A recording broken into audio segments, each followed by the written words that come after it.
Good evening. This is Ed Kriz, Chair of the Roseville Grants Advisory Commission. I'd like to welcome you to tonight's meeting, April 13th, 2021. And tonight we will be going over some of our items here for the Grants Advisory Commission work. Can I have a call to order, please? Roll call. Chair Kriz. Present. Vice Chair Carroll. Here. Commissioner Flynn. Here. Commissioner Gibson. Here. Commissioner Haywood. Here. Commissioner Liss. Present. Commissioner Perez. Present. Commissioner Brashear. Okay. Oh, okay, thank you. Hopefully she'll be able to add in a little bit later here. Okay, let's open with the Pledge of Allegiance. At the start of this meeting that we have this evening. So we have the banner, and if you could please join me. I pledge of allegiance to the flag of the United States of America and to the republic for which it stands, one nation under God, indivisible, with liberty and justice for all. Okay, thank you. Okay, that's item 3 on our agenda this evening. Item number 4 is public comments. So public comments, since we are a remote meeting, we are doing public comments by phone. So that number is 916-774-5353. So anybody that's watching this meeting or participating remotely, please call in. And this is public comment for items that are not on the agenda tonight and for the commission to address or to listen to. So we'll give it a few minutes here to see if anybody calls in.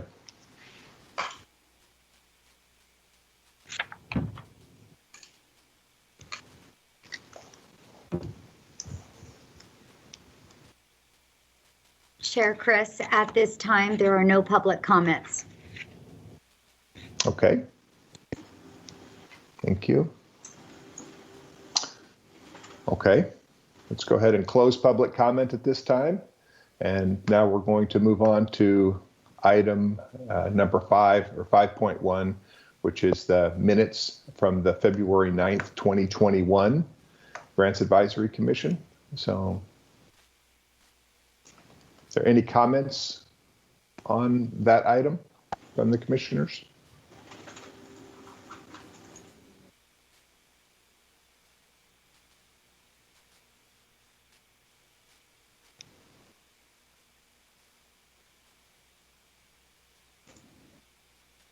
Okay.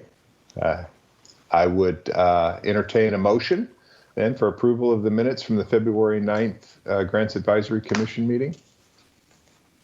Commissioner Liss, so moved. So moved. A second? Commissioner Carroll, second.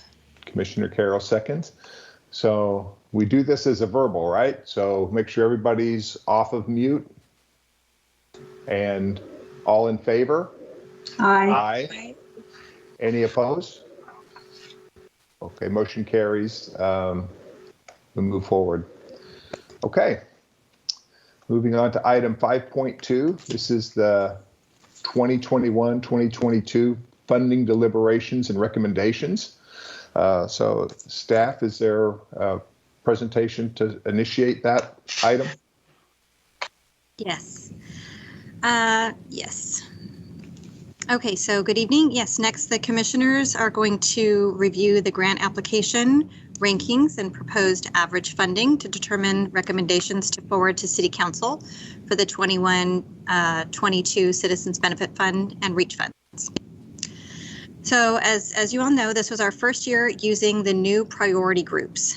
We did receive a total of 29 applications that were split between the priority groups as shown on this slide.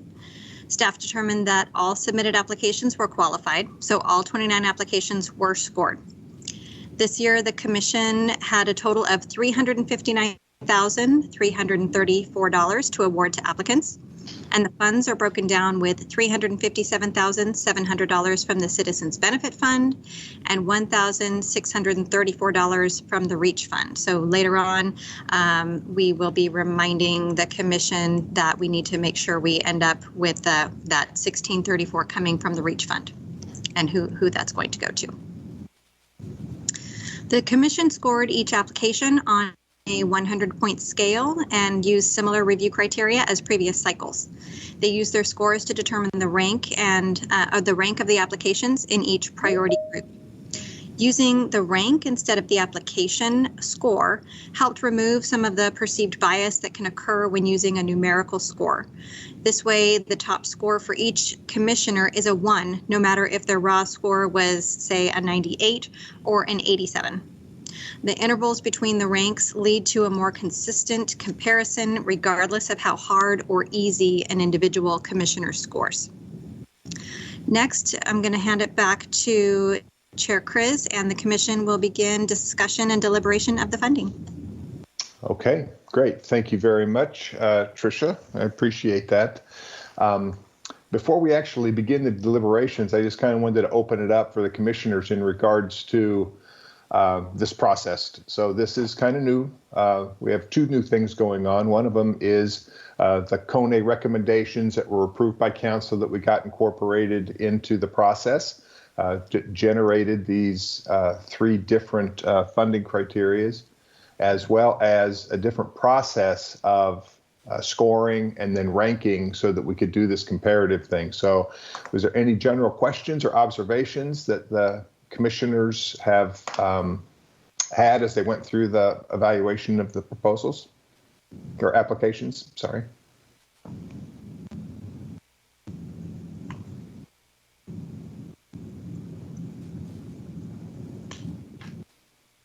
Yes, Commissioner Liss. It was interesting. I found it both challenging, yet also made it easier somehow. So that's a really ambiguous statement. Thank you very much. Getting us started off correctly.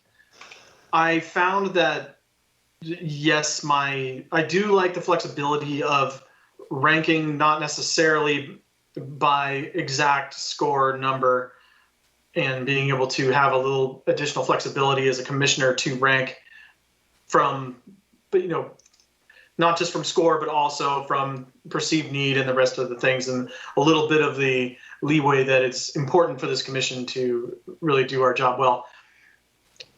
I would probably need to do it a few more years so we could tighten down the screws a little bit. There were probably a couple applications that would have been in different categories. Maybe if the applicants knew a little more about that. So we might have some outreach to do there slightly. Otherwise, overall, I found it as a net positive, but I would need to see, that's initial. I would need to see how things go tonight with the funding recommendations to really have a firm opinion on one way or the other. But those are my initial thoughts. Okay, good. Well, thank you. I had some of the similar observations and similar thoughts in regards to the applicants. It'll be interesting to hear from the applicants if what their perception is, especially after we get through these deliberations and make the recommendations. Any other commissioner comments? Mm-hmm. I see somebody raise their hand here. That is Audra. Audra. Okay.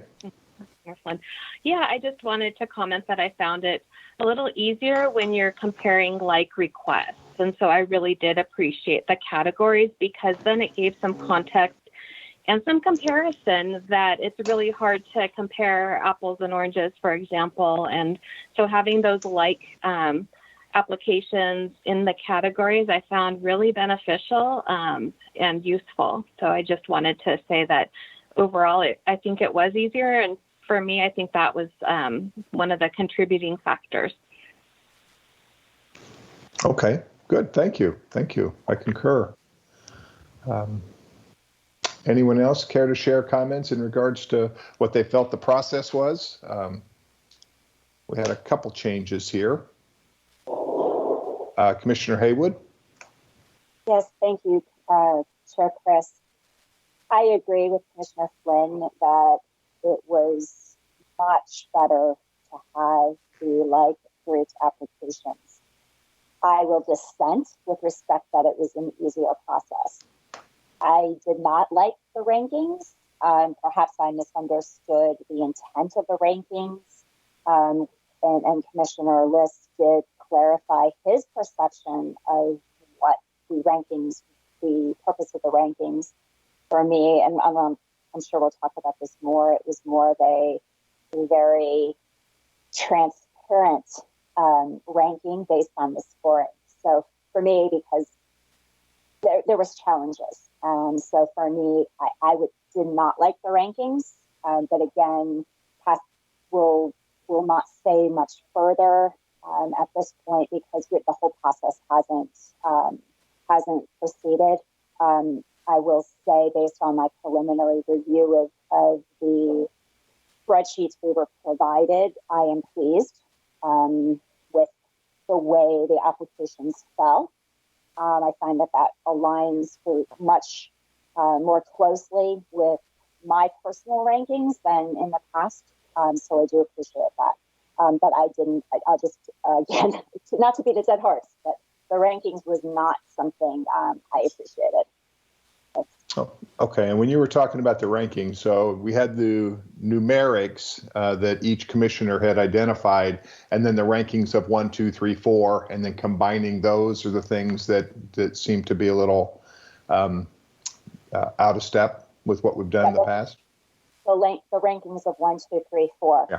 For me, it was based on score, and I didn't fare it was to the applicants for a ranking to be different if there was the same numeric score. And again, that's very an old school way of looking at that. So that was part of what my challenge was to make my scoring transparent to an applicant so they would know exactly where I stood. In taking into consideration all of our conversations about making this process transparent. Yeah. Yes, I understand. So thank you. Thank you for those comments because, yeah, this is kind of a new process, and I think we all learned something as we went through it this time. But I think as we get through this, it'll be opportunity to be able to see that. I believe that I wanted to also note that I believe that our Youth Commissioner Brashear has showed up. So she's came in. So we'll have the record be that she's participated there. So welcome. And then Commissioner Perez, you have your hand up. Yes. I would just like to, I guess, echo that I personally, for my own scoring, I did like the ranking because of the way I've historically scored scholarships, per se, that type of thing. I feel like it took some of the things that's my quirkiness and the way I weight things out of the main. It made it more kind of a little bit just more general. So I personally, I liked it. And for my first time participating in this process, I found this whole system pretty easy to use.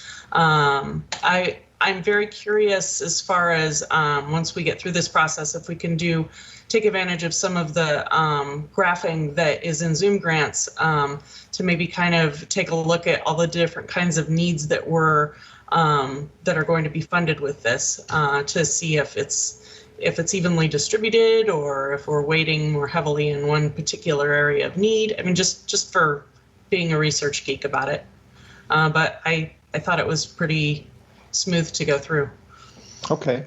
Well, thank you. And as the first time through this, that's confirming that at least it made sense and we moved through the process in a way that hopefully we'll be able to have some recommendations that make sense and are of consensus of the commission. Okay. Any other comments before we move on? Commissioner Carroll, yes? I was just going to say, I think given that we've had, some changes this year, as we're going through this process, the things that you're saying now, and then as we continue in the discussions, kind of maybe take some notes, because I anticipate whether we have, one meeting here or we have 2 meetings to discuss our recommendations to council. But after that process is through, I think we'll probably have in one of our meetings maybe a debrief. So all these kinds of things that you're taking away from the process tonight, I think after the process is over, we want to discuss them and make sure we can incorporate improvements going forward. So just kind of, I guess, keep track of, the different comments you have as we're going through this, and thoughts and things like that, so we can, bring them back up and make the process better going forward. Yes, good thoughts. Thank you. That is a good recommendation. And I see Commissioner Perez, your hands again. That was okay. All right. So any other commissioners have anything they would like to share before we start deliberations on this? Okay, so at this point, I do know that we have some PowerPoint slides that identify all of our applications that are in there. So, and I guess going through these, I would, let's just, I guess, take a look at the small requests. This is the first one that has come up. So the next slide. So this would be the 6 that were in that category. The organization, the project or the program that was the application was for, and then the amount requested, and then the average proposed. And average proposed is, as each of the commissioners went through, they ranked the applications, and then they made a recommended amount that they would like to have funded. So each commissioner was instructed, and I believe that they did this, where they made recommendations for funding that would total the total amount of funds for all the applications, and they would do that consistent with what they're scoring. So as we combined these, the proposed, or the average proposed, is what the commissioner recommendations were as an aggregate combined for those requests. So I guess I would ask the commissioners, as far as an approach to deliberation on these things, how would you propose that we move through this? Do you want to look at all the categories first? Do you want to take one priority group and then move to the next one and make to the next one? Any suggestions?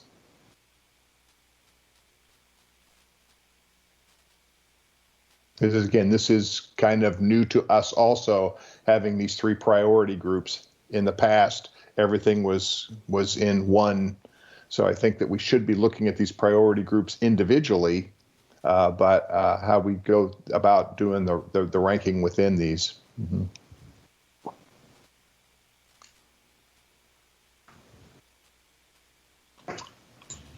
Okay, at this I would propose then that we take a look at these.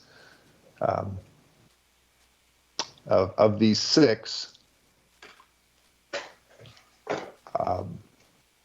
and in the past, we've kind of looked at where that bright line was. So there was, I see Commissioner Gibson. Did you have a comment? Hi, just a question of staff, or to be clear, is the average proposed tally of all 3 categories total of funds available? That's a great question. Would you like me to take that, Commissioner Chris? Yes, please, if you could, Tricia.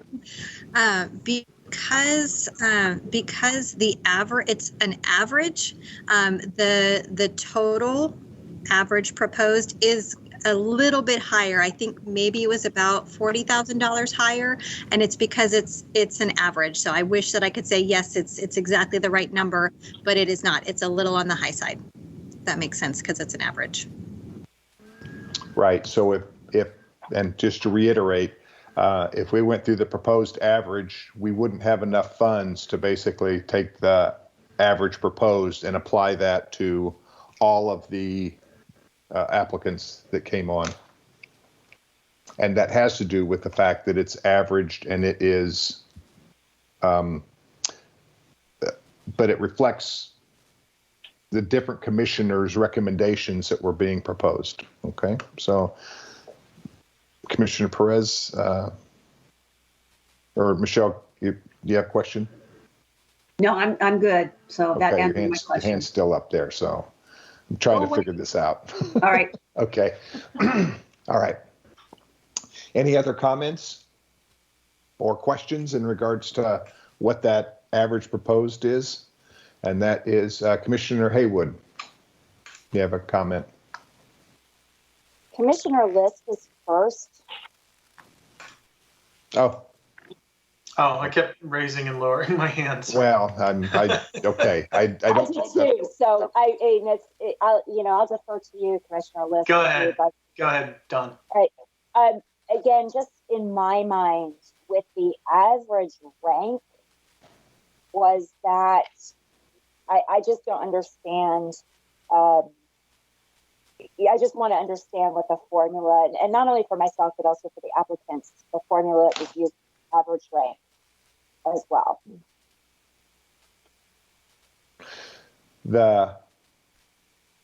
Okay, so, and again, staff, correct me if I'm wrong. So the average rank would be when all of the commissioners rank those numerically, and then they put them in this particular category, 1 through 6. They would have ranked those 6 proposals or 6 applications.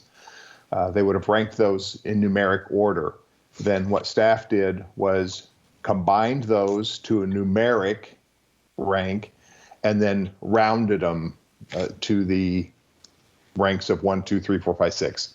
So the average is not numeric average of each of all the commissioners' responses, but what it is it's the highest to the lowest rank. Did that make sense? And that's exactly correct, Commissioner Chris. That is correct. The only difference or the only caveat I want to add in is that if any commissioner recused themselves from any specific application, they did get a 0, and then instead of averaging by 7, we averaged by 6 or divided by 6, or however, we took away however many numbers per recusal, if that makes sense too. Okay. And I know that our youth commissioner, Commissioner Brashear, had gone through the proposals also, but as a non-voting member, they were there for comment, and they were not included also in the ranking. Is that correct? That is correct. Okay. Commissioner Haywood, it looked like you were trying to. No, I understand. I don't know if I necessarily agree, but it does. I mean, I would need to see the numbers, but I think I figured it out on my own. So thanks. We're good. Okay. So number 1, they all didn't average to be number 1, but if it came out to where the average of all of them was 1.8, and that was the lowest number, that was the average rank number 1, because everything else was higher than that. And I don't mean to confuse the issue by trying to explain it further, but this is the rank in which the commissioners ranked these proposals as an average. Commissioner Liss? Yeah, starting off here, I think maybe we should make a decision, and this pertains to some of the meetings we had before. That is, I'm looking at average proposed as a sort of a guide here, not as this is what we should fund hard numbers column. I know that we had talked about in each category, the top 3 or the top however many. And are we looking at fully funding top 3s or top 4s or whatever that comes to? And then as we go, because we have so many in the operational category, I think we have 20 grant apps and 6 here and 3 in the other. Therefore, we're going to end up going past top 3, obviously, in operational. And are we looking to fully fund our highest ranked applications and then shuffle the money or the grant recommendations down from there. I think that's where I kind of need to know where we're going to go. I think we're figuring that route out all together here, but I think that would merit some consideration is to some of the higher ranked ones, fully fund those, and then decide on, much as we have in the past, where to then go to the average proposed amount. So in this particular slide, in the small request of 10,000 or less, I kind of see and I'm comparing the amount requested versus the average proposed from all the commissioners. I see kind of a bright line between average rank of 4 and 5 between those proposals. So I would entertain fully funding at least the first 4 applications in this category, the amount requested, and then we can decide on the other ones later as we go through this. And I see that Commissioner Flynn had raised your hand. Yeah, I fully agree with that approach. Even last year, I had talked about how important it was, I felt, as a commissioner and a commission to fully fund the top scoring applications. And so I think that's, for me, that seems like a really logical place to start. And I also see a very distinct line, as you mentioned. So for me, I think that's a great place to start. I see another hand up. I can't tell who it is though. So It's Commissioner Carroll. Commissioner Carroll. Okay. If you could, so I was going to say, I like the idea of us kind of going through and establishing where our kind of line is for maybe fully funding. And then rather than taking each category and 100% completing it before we move on to the next, maybe we start with the 2 smaller ones with this one, since it's the first one that came up, and then maybe go to the next group that's the strategic one-time requests, and then go to the operational mission support, and not kind of finalize any of them until we kind of establish some of those guidelines that we're just talking about here. And then I think Melissa has kind of an ability to kind of tell us, how much money we have available still if we, award out certain amounts. And that way we're not kind of closing off one priority group without knowing kind of what our fund availability is, if that makes sense. I mean, I like the idea of kind of working through each one individually, but not completely closing it off. So we have some flexibility to go back and say, oh, well, we have $10,000 left. Does it make sense to do it, in this priority group or in that priority group, and considering what the request is and where the ranking is, those kinds of things. Okay, I agree. So Commissioner Perez? To Ellison's point, I feel like maybe in the future years, or if it's possible now, if we could figure out like what areas of need are served, to make sure that we're looking at trying to serve as many of the areas as possible and not clumpy and necessarily one way or the other, just to kind of be mindful of the scope of what we're funding as well. Right. And not to complicate things, but that's kind of one of the things that I tried to take into account in my average recommended amounts in regards to making sure that we were distributing this into the variety of areas within the community that had applied for it. So I'm not sure that everybody took that approach, but it looks like these are pretty consistent with my thoughts. So, but that is a good point, is we don't want to, we want to make sure that it's going to a variety of needs within the community. Okay. Thank you, Commissioner Perez. Was there anything else that you wanted to comment on that? Okay, I've got another hand up here. I have a sticky hand, sorry. It stays up. Okay. Commissioner Gibson. So understanding were you referencing, Commissioner Perez, the determinants of health or just these 3 priority groups? The determinants of health. Yeah, that's the part that's I wish we kind of had, but the applicants picked their category, and it was really heavily weighted in one area because I went and counted them all. Yeah. So I'm not sure that help when they're self-ranking themselves. I mean, it would be, I think as a follow-up, it would definitely, to your point, be really great to know where everything fell in the end, but I'm not sure what that tells us if they self-select their group, even if we might have thought they were in a different kind of category. Does that make sense? I'm not sure how meaningful the data is going to be since they picked what they thought they were applying, what determinant they fell under. Right. Although it would be useful information. But as we read the proposals, as we looked at what the projects were, we were able to come to an idea of how that money was going to be spent within the community. So whether it was what they selected or what the perception was, I tried to kind of take that into account when I was making the recommendations, or my recommendations. Commissioner Carroll, you have your hand up.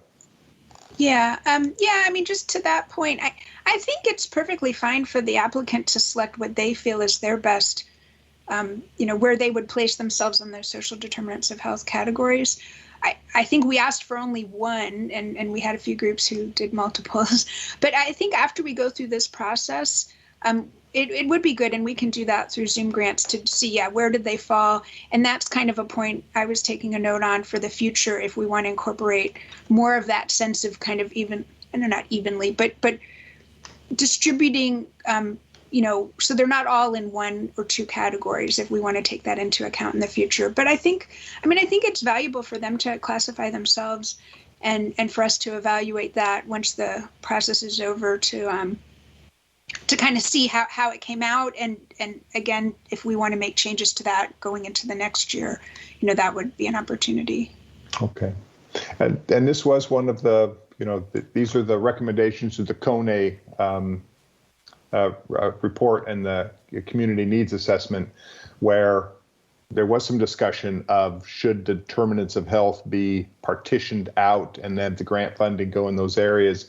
We felt that it was more important as a commission, and we made the recommendations to move forward to council to really look at these priority needs first. We could always evaluate doing additional parsing of this in the future, but I think that this gives us a much better representation of a distribution of funds within the community than we've done in the past, but we could always improve upon it. So. But yes, thank you, Commissioner Carroll, for those comments, as well as Commissioner Perez and Gibson. Any other thoughts? I would recommend that we go back then to the slide that we had up there, which was which ones were those? Those were the priority group for the small request. And we had talked about, it looks like there's kind of a line between the average rank of 4 and 5. So if we could make a draft proposal of fully funding the first 4 in this category, let's move on to the next category and then see if we could have similar observations in regards to the commissioner proposed or recommended amounts. How's that feel for trying something on? So fully funding the first 4? Draft. We could always come back and revisit that, but yes, no, at this point, yes, the first draft. 4 would be fully funded. Okay. I just want to put them on my spreadsheet. Thanks. The magic spreadsheet. So you get the answers. Okay, Commissioner Liss, you've got your hand up. Yes, I like the idea of going to the one-time, the other small category, the one-time, to do that second and then do the large operational last. Okay. So let's go to the next one, which is the strategic one-time grants. This is the next one. We had 3 in that category. And these are the three. There was the requested amounts, and then there was that average proposed. And again, if I look at this, based on the recommendations from our commissioners and the average of our commissioners, it looks like that line is between applicant number 2 and applicant number 3. So following the same logic and criteria, if we fully funded the first 2, at least as a draft proposal, Commissioner Liss, your hand is up. Yeah, that's because I didn't put it back down. Okay. Now you got to say something. So now it's gone. All right. Still learning. Yes. But yes, now that I'm on the floor, I agree with that. It looks like between 2 and 3 has a significant funding difference in proposed versus requested. And again, this was, and the commissioners, I believe, weren't constrained with looking at each of these groups. Actually, I'm sorry, I got distracted. So this priority group is actually strategic one-time grants. The header on here is operational mission support. I believe that will be the other one, the next one. So is that correct? This is for the strategic one-time grants? Okay. Yes. Okay, so as I was going so the commissioners then looked at all the applications when they were making their recommendations to come up to the total amount for grant funding, which is why we will have these amounts, these lines in here where the funding would be recommended in some of the other areas by other proposals or by other commissioners. That I know that didn't make sense, but it made sense to me. Which is okay. So draft proposal was fully fund the first 2 in this category. I would agree. Anybody looking at it differently? Okay, then let's go on to our next priority group, which would be the operational mission support grants. This is where we had, there was 20 in this category. And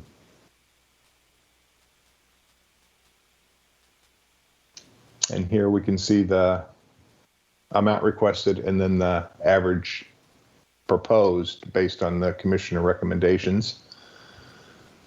And at this point, I think, can we see the second page of these?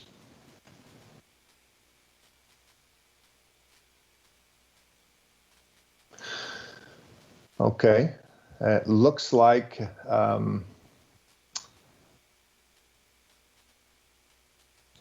that, again, that same characteristic line between the recommended would be between number 3 and number 4, which is on the previous slide.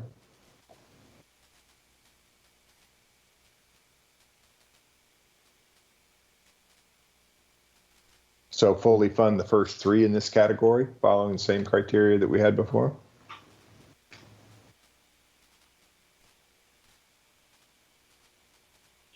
Let me see. Whose hand is up? Okay, Commissioner Flynn. Yeah, hi. So when I look at the breakout of the numbers and the average proposed, like for example, number 5, Lighthouse Counseling, the request amount was $25,000 and the average proposed was very close to that at $21,200. And so there, and we do expect when we're doing it this way to be some variances to that, but I would like to propose that we maybe extend out the full funding a little bit more beyond the first 2 or 3. Okay. I agree with that. I'm going to lower my hands. I actually also want to note on page 2, there is another grant where the funding differences between the amount requested and average proposed is closer, even though they are further down in the average rank. So it was, I guess Campus. it's not as close as, I was going to say AMI. That was what caught my eye, but you're right, campus life as well. And now that I've looked at AMI again, it is a little bit more of a difference. So I agree with, I'm fine with the line, the demarcation line that Commissioner Flynn had identified, because that's where I came in as well, as far as really noticing the difference between the amount requested and the average proposed. Okay, so that would be between 5 and 6. I'd say 6 and 7, right? Or are we trying to keep it like 5,000? 5 is okay. I think the challenge with this, if you're looking at percentages of the amount requested to average proposed, it's kind of 50% or more. And then we hit down into the, 33% of the ask. I'm getting a little mathy here, but that being said, you look down at number 10 and it's, 2/3. It's just it's not lining up as well as I would have hoped between rank, amount requested, and average proposed. It's making it a little challenging to figure out where that delineation line really should be when we look at what, as a collective commission, we felt was important and how much we wanted to fund these different organizations. So I feel like it's tricky. I'm flexible and open to other people's suggestions. But that's one of the things I'm observing that I wanted to call out. Okay. And yes, so it is tricky from the perspective of this is where that averaging kind of and spreading the funds throughout the different categories may come back to not having a bright line that's consistent with our average rank as well as the average proposed funding that is there. Let me see whose hand is up here. How can I tell that? If you click on participants. Okay, there you go. Commissioner Flynn. Got it. Okay. Commissioner Flynn? Here. I guess you're done. My apologies. I'm lowering my hand now. It's quite all right. So I'm trying to manage my screens here. So, okay. Commissioner Liss. There, I remembered to lower my hand right after you called on me. Okay, see, I'm improving. There is also a way we could consider breaking this out, because this is really where it's going to get tough. This is of course, our biggest category, and rank isn't necessarily matching up to average proposed versus amount requested. Of course, amount requested is ambitious is the wrong word. It's a hopeful amount that the applicants have put in, and of course, hopeful being that they have needs, of course. So we have 20, I believe we have 20 applicants in this category. Is that correct? That is correct. Okay, so looking at it, if we're going to sort of prioritize some of the ones up near the top, the first 25% would be 1 through 5, and just looking at it sort of abstract from stepping back, those 5 applicants look like they all had very strong support, at least ranking wise, by all the commissioners, or by the vast majority of them. I would concur.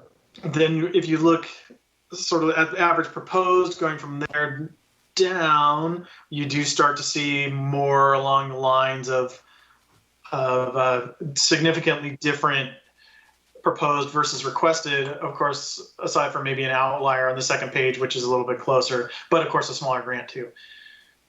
So the top quarter of these look to me to have fairly strong support from the commissioners. And I'm not saying that's what we do, but I'm saying that is stepping out to me. Okay.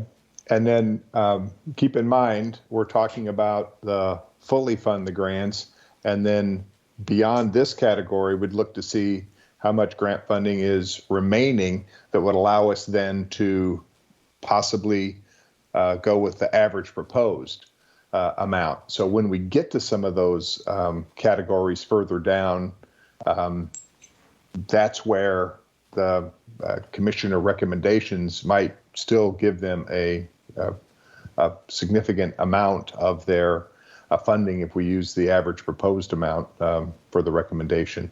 So I believe it was Commissioner Perez, your hand came up first.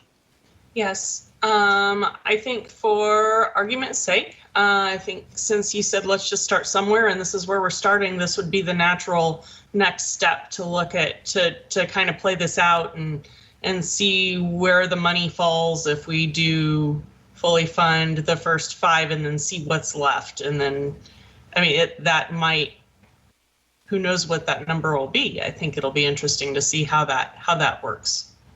And this is all just playing with numbers right at this point. This is nothing that we're all committing to at this moment. Okay. So the proposal was the first 5 would be fully funded?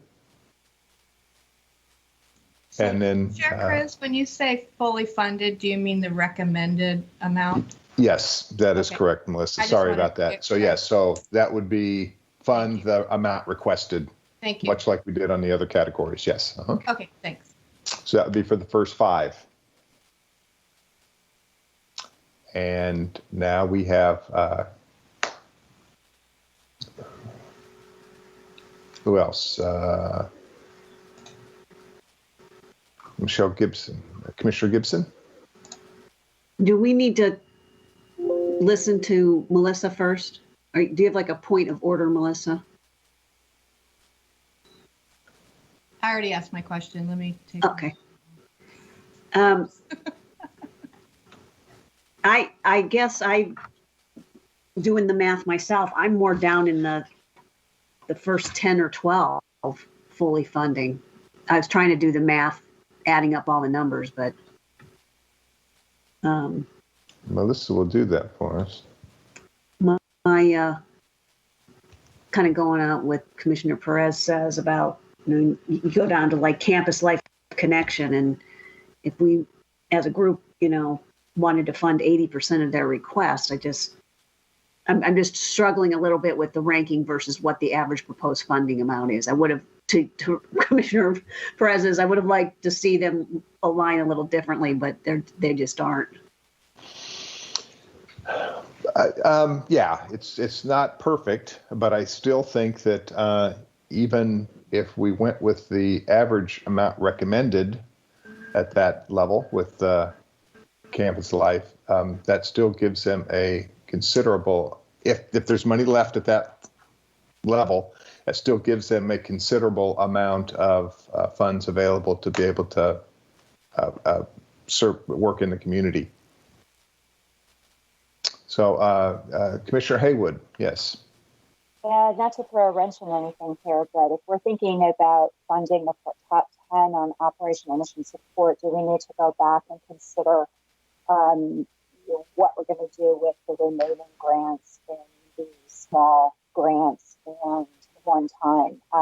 Because really, my philosophy would be, especially the one-time grants, would the commission entertain the idea of looking to as closely align the funding towards fully funding that third application, knowing that it is a one-time operational type of project versus fully funding a lower ranked operational mission support.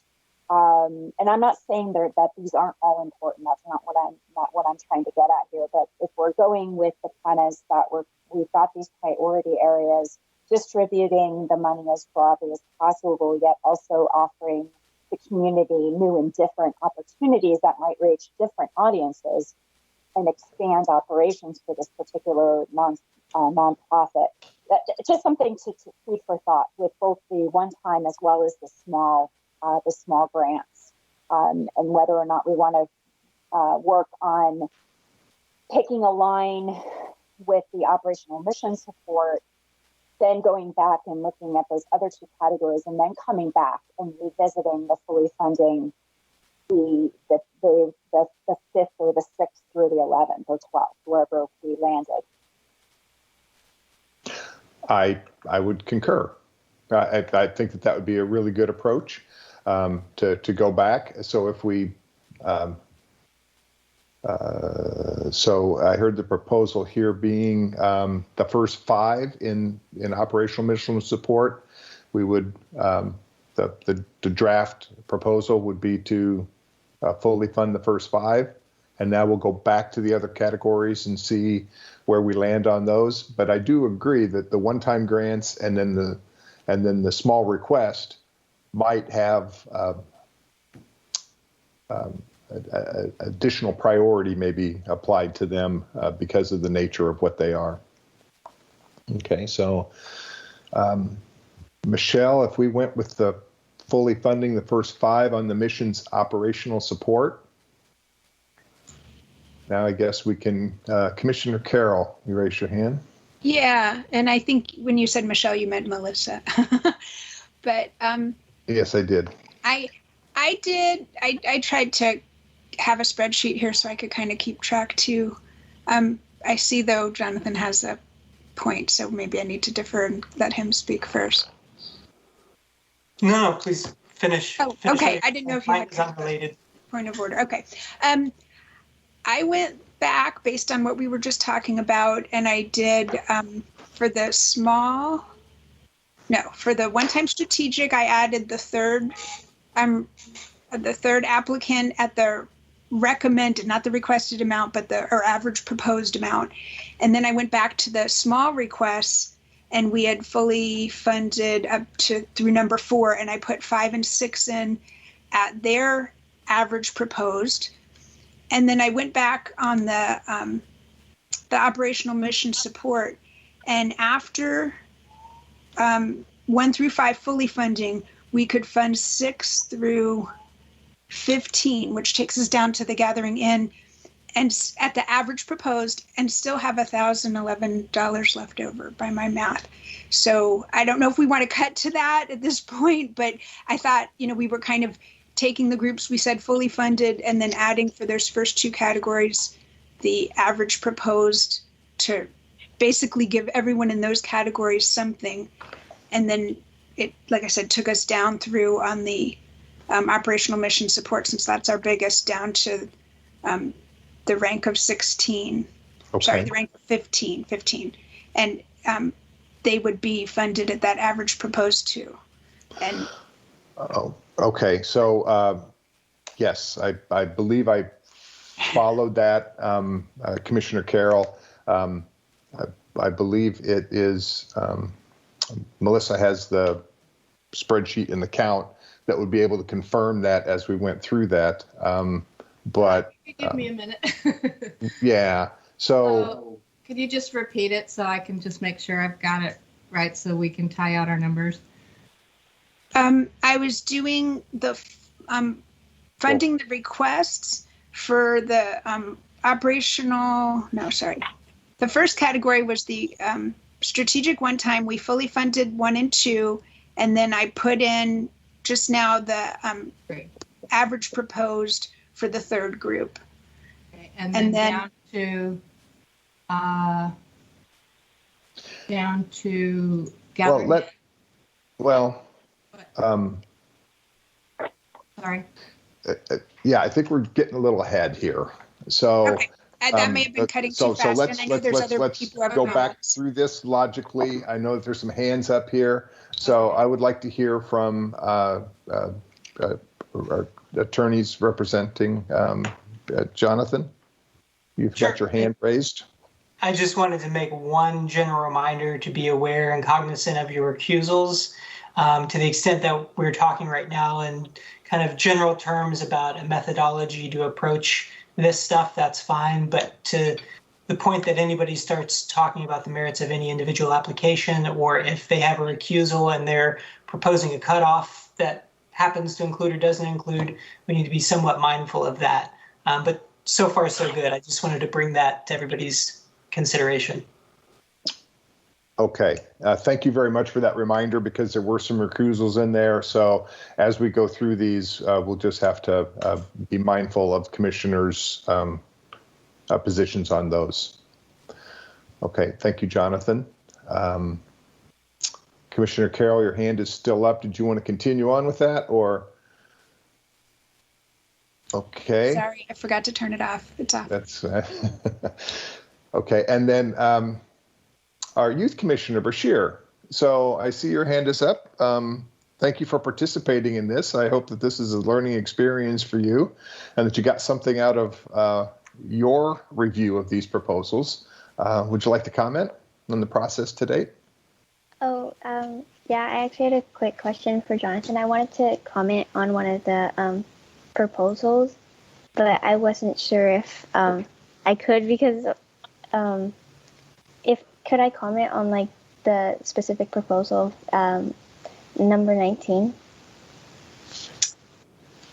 Which applicant was number 19? That would have been Kids First, right? Does anybody else have any recusals for Kids First? Everybody is conflict free? Okay. All right, then you're free to talk about it amongst the full group. Okay. For like proposal 19, applicant 19, I do find that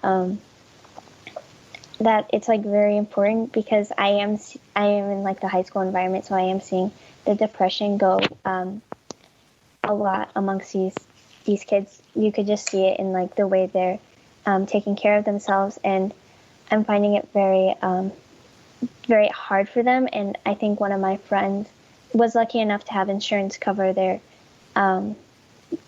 what they needed help with, but a lot of the people in the community don't have the availability for this. So I feel like we should give some funding to them if we do have the opportunity and space for it. Okay, thank you very much. I appreciate those comments and that perspective. So I do appreciate that. Thank you. Okay. Okay, so back to our proposal, and appreciate Commissioner Carroll's work in regards to moving ahead with the proposal. But Melissa, we now are at our draft proposal has full funding for the first 2 on the strategic one-time grant, full funding for the first 5. Yes. On the missional operational support, and the first 4 on the small request. Is that correct? $203,318 left. Okay, so let's go back through. Let's go to the strategic one-time grants and see where we land with the third one in that category. Funding. And we could, that draft recommendation would go with the average proposed in this category for number 3. And I think that was consistent with what Commissioner Carroll had recommended or proposed.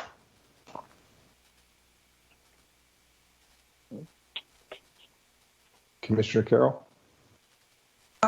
Yeah, sorry, I was shaking my head, but yes, that's consistent. Yeah, that, okay. So now I see a couple hands. So Commissioner Flynn?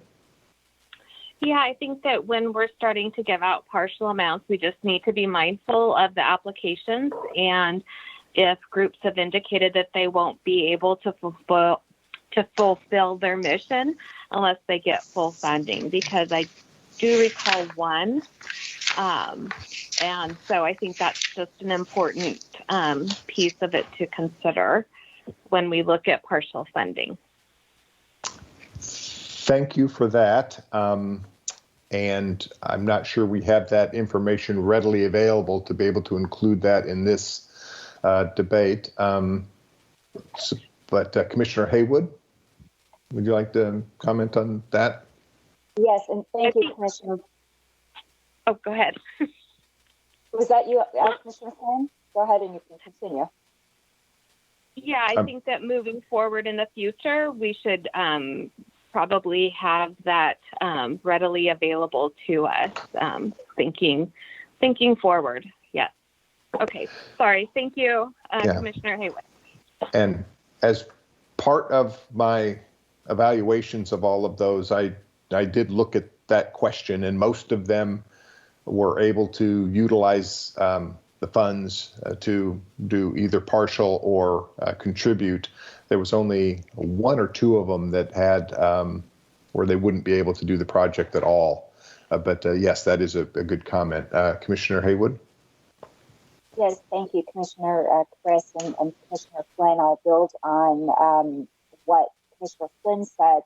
And again, I agree, being consistent. I also ask that the commission consider with these operational, not the small grants one time and the small grants, that we consider perhaps whether or not we would want to fund more than what the average proposed amount is, particularly for a one-time project.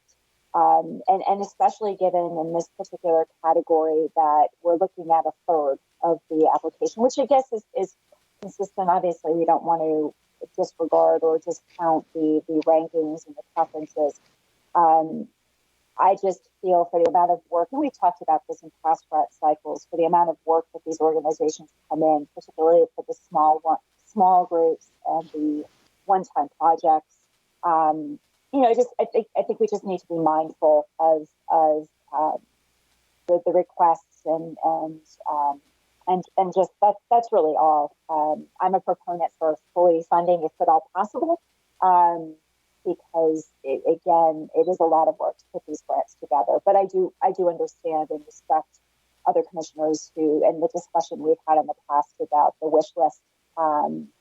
But again, with these particular priorities, I just feel very strongly that we at least entertain the prospect of fully funding those particular two categories. And the two categories are the small request and the one-time? Yes. One-time project grants. Okay. Tricia, you've had your hand up here for a little bit. You want to weigh in on this? Yes, thank you. I just wanted to confirm because I heard two different things, unfortunately. So I want to make sure that we're all on the same page when we're asking Melissa to put in the fully funding the 3 and the 5 and the 2 from the different categories, that you're asking her to put in the amount requested. That is correct. Okay. That is correct. I just wanted to make sure. Yes. Okay. Perfect. And now the debate is on either the average ranking amount until we're out of money, or we consider a different criteria for some of these criteria, for some of these categories. And the proposal now is maybe for the strategic one-time grants, we fully fund all of those. And for the small request, we fully fund all of those. Did I hear that correct, Commissioner Haywood? Yes, definitely for the one-time grants, and okay. I would also offer that with the smaller funds, the small grants, that we absolutely, I have no objection to even ranking, proportionating those, as long as the funding we're granting will allow the project to continue. I know that Commissioner Flynn, I'm pretty sure I know which one of the applications is impacted, and they likely would not be able to proceed with their project if they were not fully funded. But other than that one application, which I believe is in that small grants category, yes, it was. I would be okay with doing a proportionate funding amount based on their ranking. So maybe not fully funding those, all of them, but being consistent with whatever criteria we do apply if we do decide to not fully fund them. Okay, Commissioner Carroll? Yes, a couple things, a comment, I guess I went back to our applications and we did adjust that question. In the past, we said, will you be able to do your project if you don't have full funding, yes or no? And on one of those, we had an explain. This year, we did adjust the question to say, if full funding is not available, how will your organization be able to accomplish its project or program, and explain? So give everyone a chance to clarify. The other thing I was going to just note, I'm not necessarily opposed to fully funding even both of those two categories and see kind of where we are with our budgeted amount, available amount still. But I do want to be mindful. I know one of the things we heard from council in the past is they didn't want this sense of everyone who applies gets a grant or gets something. So we definitely have less grants this year than we've had in the past. We have lower funding available too, but I think we had more of a drop in grants than I was expecting, at least. So I want to balance, I guess, and just for all of us to be mindful too of we have changed the process and we're kind of setting a new precedent. And I just want to. I can anticipate one of the criticisms if we do fully fund everything in those first two categories is, again, we're kind of promoting this idea that if you apply for a grant, we pretty much will give everyone something or potentially even fully fund you. So trying to balance that. It is a competitive program, and, we want to encourage those who have the best applications and balance it with the needs we see in our community. So I guess that's my comment. Those are all the things that should have been taken into consideration when we did those evaluations. And yes, it would be nice to fully fund things. But then by the same token, we did hear a lot from council during previous deliberations, recommendations that the idea of just giving everybody a haircut so that everybody gets something was not something that was, I believe it wanted to go more towards give the funding to the projects that are going to make a difference in the community, which would send things towards more of the full funding. That's my perspective on that. So, all right. So, Melissa, now, if we said we had, and I think the draft recommendation was to fully fund all the strategic one-time grants. Is that where we landed? Again, fully fund, you mean recommended? Of the amount requested. Amount requested. Amount requested for the 3 strategic one-time grants. And then the amount requested for the small requests. Amount requested. And I see Commissioner Liss wants to weigh in. For all of the grants in the small grants? In the small request, yes. Okay. And then, so if we did that, then the big question is, how much, as we give the average proposed for those in the operational mission support, how far down on the list do we get? Okay. And Commissioner Liss, you've got your hand up, so you'd like to weigh in on this part of the process? Yeah, I'll let Melissa do her calculations there. I'm looking at these small requests lists, and of course, we had initially said, okay, maybe the first 4. I look at the final 2, with 5 and 6 that were ranked there, and both of those have average proposed funding amounts of less than 50% of what was requested, and actually, I think less than 40% for both. I'm not so sure fully funding those really lines up with how we're going to address the much bigger group operational. If we're funding these just because they put them in the right category and we're able to get some money because of that, because of the particular category they put them in, it doesn't really line up to me to be as equitable as it could be in relation to how we're going to do the operationals. So I would probably, from my own personal standpoint, I would rather not see full funding all the way through the small requests. in future years, we may see more requests in this category, and then we can maybe revisit, how we do things. But that's just my opinion on this one particular thing. Okay, so trying to manage expectations as we continue to go through this process. But I do believe with my familiarity with these, with the applications, I believe that one of those was one of the ones that said they couldn't do the project without the full funding. And so whether that sways it or not, that is just from my recollection, but I haven't been able to confirm that. Okay, Commissioner Perez, you have your hand up. I'd like to echo Commissioner Liss on that one. I think that it would be better to, yeah. I think that we should probably take a look at all of the pieces, not just what bucket they've assigned themselves into. Okay. Chair Commissioner Haywood. Melissa, what were you going to say something? I just wanted to double check that I was pulling the correct numbers from what we just kind of recommended there. I don't know that. Just first three, one time was the amount requested. Yes. Second category, operational, was amount recommended until we ran out of money.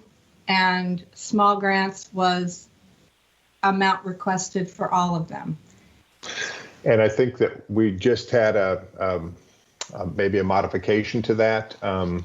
Okay. Commissioner Haywood. Yeah, let me just add to this discussion. I agree that the next in line application, I believe it is the one that would not benefit if it was not fully funded. I did not realize there was such a disparity when I first saw the numbers. When I offered the suggestion, I was speaking from my personal rankings.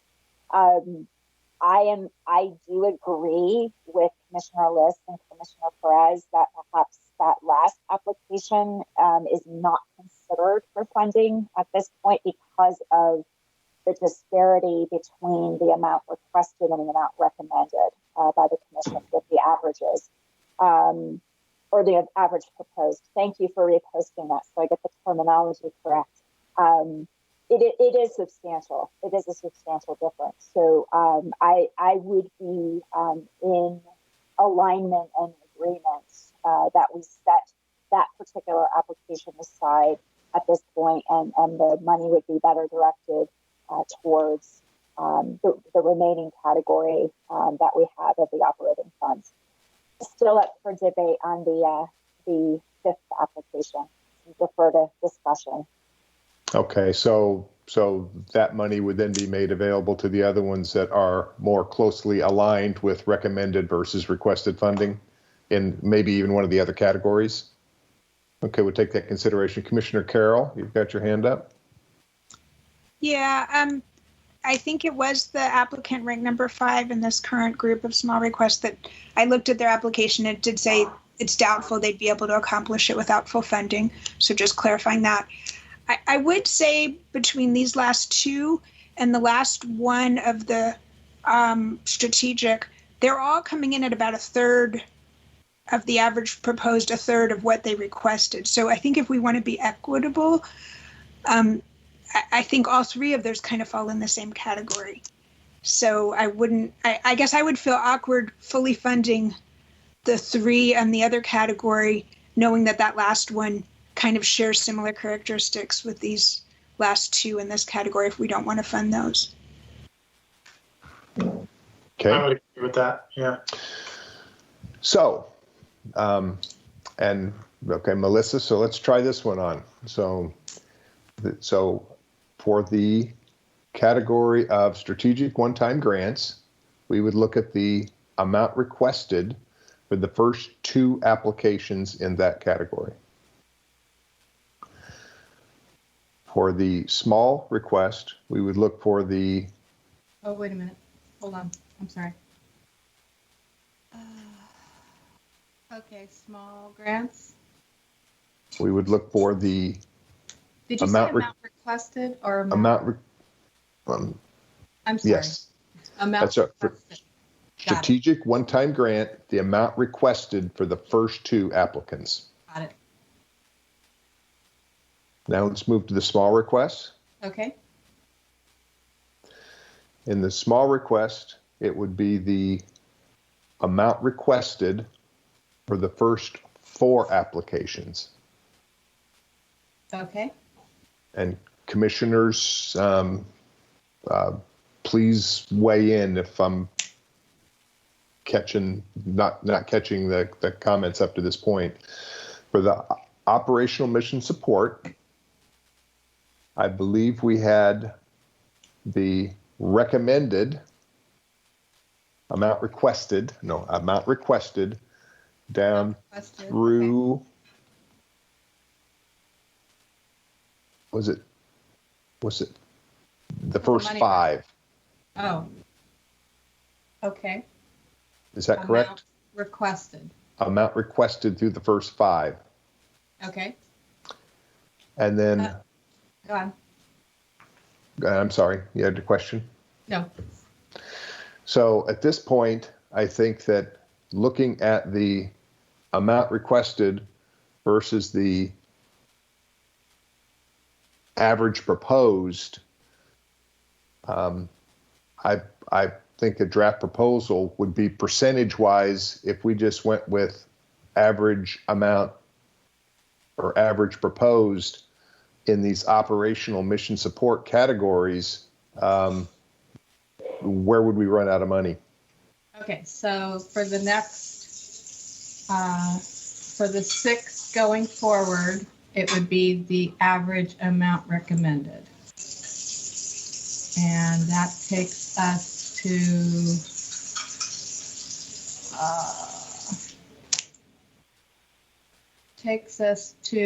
Assistant League of Greater Placer with then $3,629 left over. So that would. So let me just repeat. So amount requested for the first 2 and the one-time grants. Yes. Amount requested for small grants, the first 4. Yes. And average amount recommended from number 1 through number 16 leaves us $3,629 left over. Oh, whoa. Whoa. Wait. Yeah. So you said 1 through 16. So it wasn't the average amount. So it would be amount requested for the first 5 of those. I'm Chair Chris. I'm sorry. I have the same number. Amount requested. The top 5. Okay, I amount requested for the first 5. I'm sorry. In Operation Mission Support. Yes, and then average amount recommended for going down from 6 down to. Yes. To 16, and then that leaves $3,629. Okay, and that was okay. All right, yeah, Commissioner Haywood, your hand is up. Just to be consistent, we do have grants within that list of average proposed, where the average proposed is significantly, it falls within the same parameters as the other applications that we're not funding in both the small grants and the one time. So just throw that out for discussion.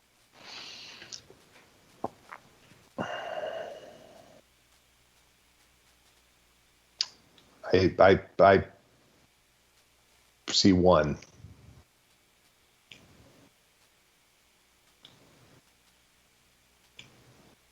I think there's 2. I think the one right after that is the same. 16 and 17. Well, it would be, I think it would 15 and 16. That's what I meant. Sorry, had the numbers wrong in my head. Yeah, this is challenging. Okay, just too many screens. Okay, Commissioner Liss, you want to weigh in on this?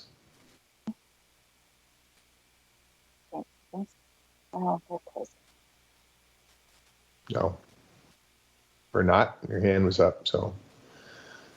Sorry, muted. Now I'll lean on my fellow commissioners to maybe come up with a little bit of a solution here, because this Commissioner Haywood brings up a good point, certainly that.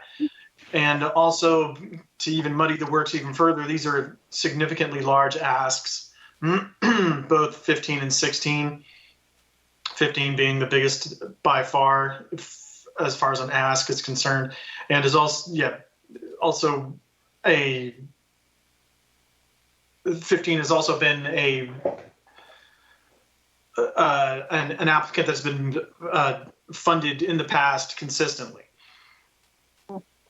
And in these larger grant requests, I think some of that does come into play as far as how well they've spent money in the past, perhaps, and that's something that can help figure this out. Okay.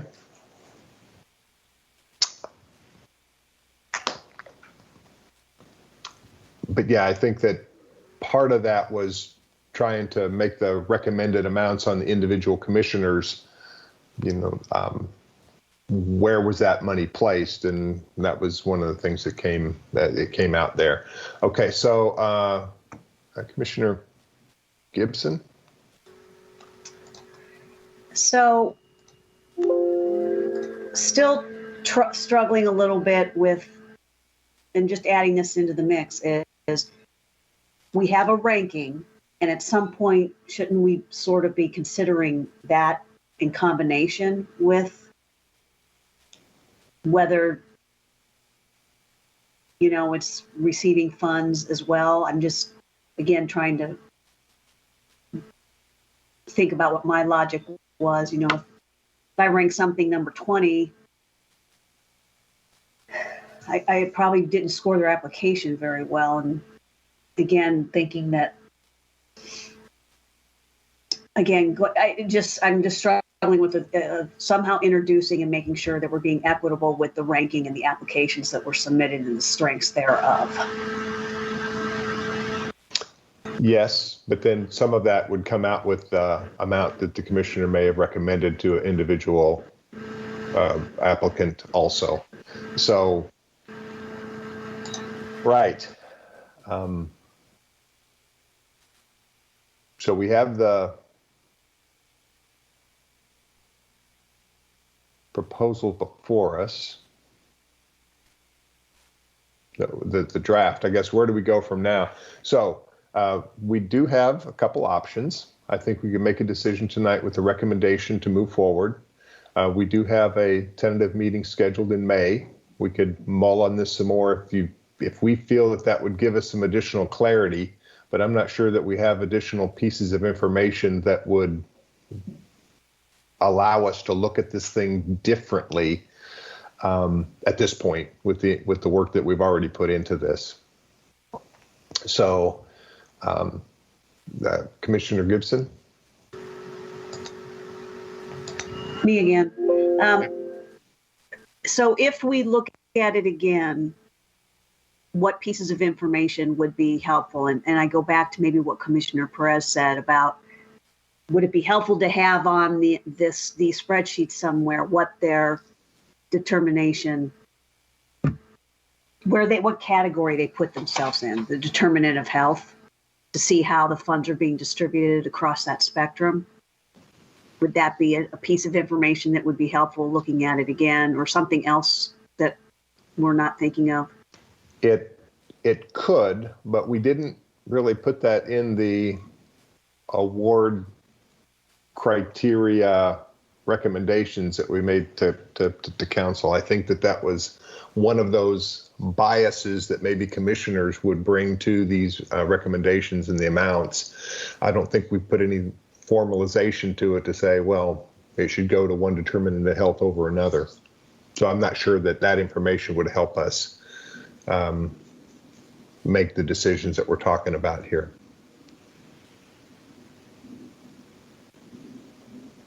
So I think the best we could do is what we've already discussed as far as where that bright line is for the full fund, for the amount requested on each of the three categories, and then we just use the average amount recommended in the operational and mission support until we expend the funds. Commissioner Carroll? Yeah, I'm just thinking about this as I look at the numbers, and I don't know that I even agree with it yet, but I like the idea of what we brought out as far as it seems like when they're at about 35 or 33%, our average proposed compared to their requested, that's kind of where we were drawing the line. So if we were to back up over, that sounds bad, if we were to draw the line at rank 14, and then I know our youth commissioner had mentioned number 19, Kids First. And when I look at what's left over, if we did what we've already been talking about, except draw the line for operational mission support at rank 14, so the lines between 14 and 15, the money left over is about 40,000. I know that Kids First asked for more than that, and they're definitely lower in the ranks than what we had been funding up until then. So I kind of was just thinking about different options. And like I said, I don't know that I'm in agreement yet on that. I need to kind of think of it, but that was kind of an option that kind of leapt out at me when I was looking at these. Does that make sense? I'm afraid I'm not going to be able to support picking and choosing out of the ranking order that the commissioners have, that we ended up with. I think that would create too much of an issue. That's my personal perspective. I'd be willing to listen to others. Commissioner Liss? Yeah, that's where I probably agree with you, Commissioner Kriz, although I really do. This is what makes being a commissioner so hard, and that is that you want to give everybody everything they want. Absolutely. This is all good stuff. It's since the day this commission was founded in the 90s, that's been the struggle every single time, and that's how it is. I do see with the 15 and 16, since I'm the one that opened that can of worms about the 1/3 average proposed versus requested. Of course, these are larger asks. I will look at number 15, and certainly the percentage proposed is significantly less than the amount requested. However, looking at the totals of requested and proposed, the average proposed for number 15 is greater than any other applicant we've had. And that's average proposed, not necessarily asked, but average proposed. I think the next one is Stand Up Placer. Average proposed was 25, even though we've got them set up draft to get fully funded at 30. So it's something to consider once we get down here in the fuzzy lines. If we may need to pull in a little bit of other perspective, such as we are still offering to consider funding one of these applicants down here on the lower ranges, still with a pretty significant proposed amount. Then we get to 16 and we're down at 33%, and that's something to consider too. I know I'm not making any direct proposals here, but it's something to consider as we continue discussion.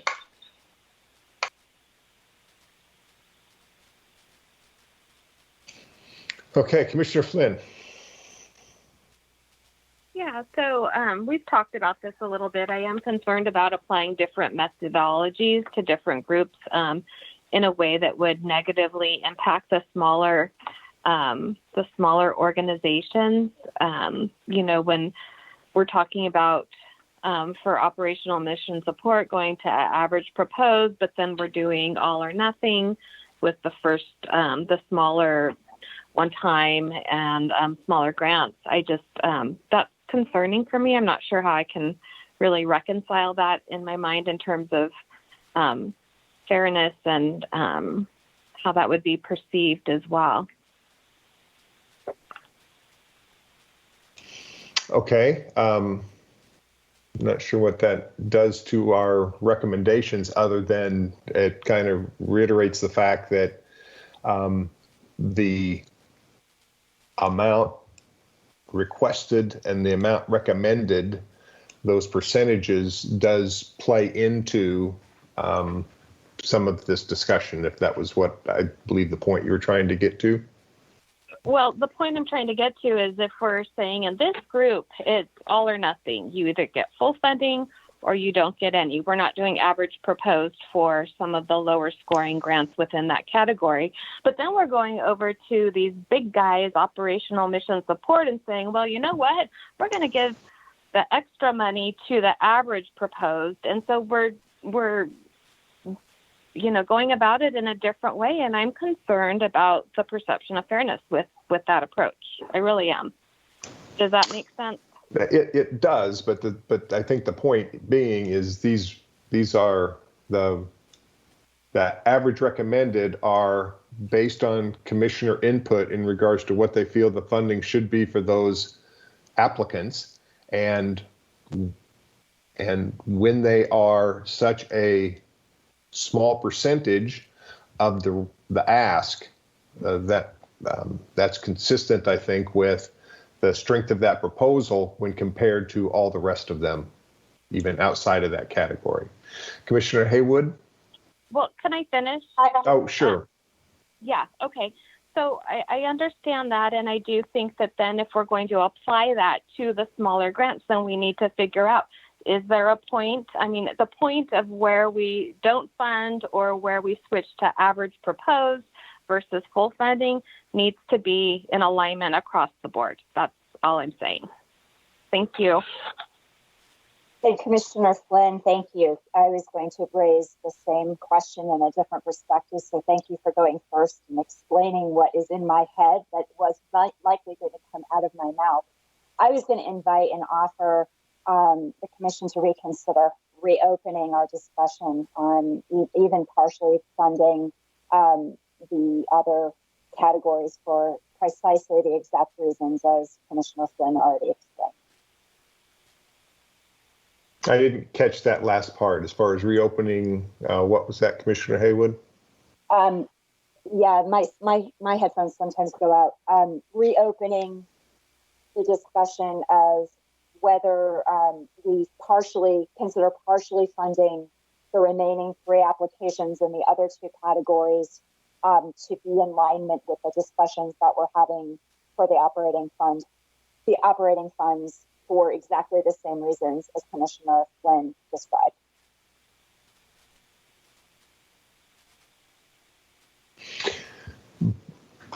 Okay, I guess I didn't quite track with that. So, Commissioner Perez? I can try again. Is that better? I'm sorry, Commissioner Perez.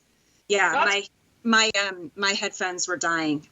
So basically, I'm supporting Commissioner Flynn and would offer and invite the Commission to reconsider going back to discussing the partial or potential full funding of the remaining 3 applications in the one-time and small funding in order to be consistent across all 3 categories for all the reasons that Commissioner Flynn already explained.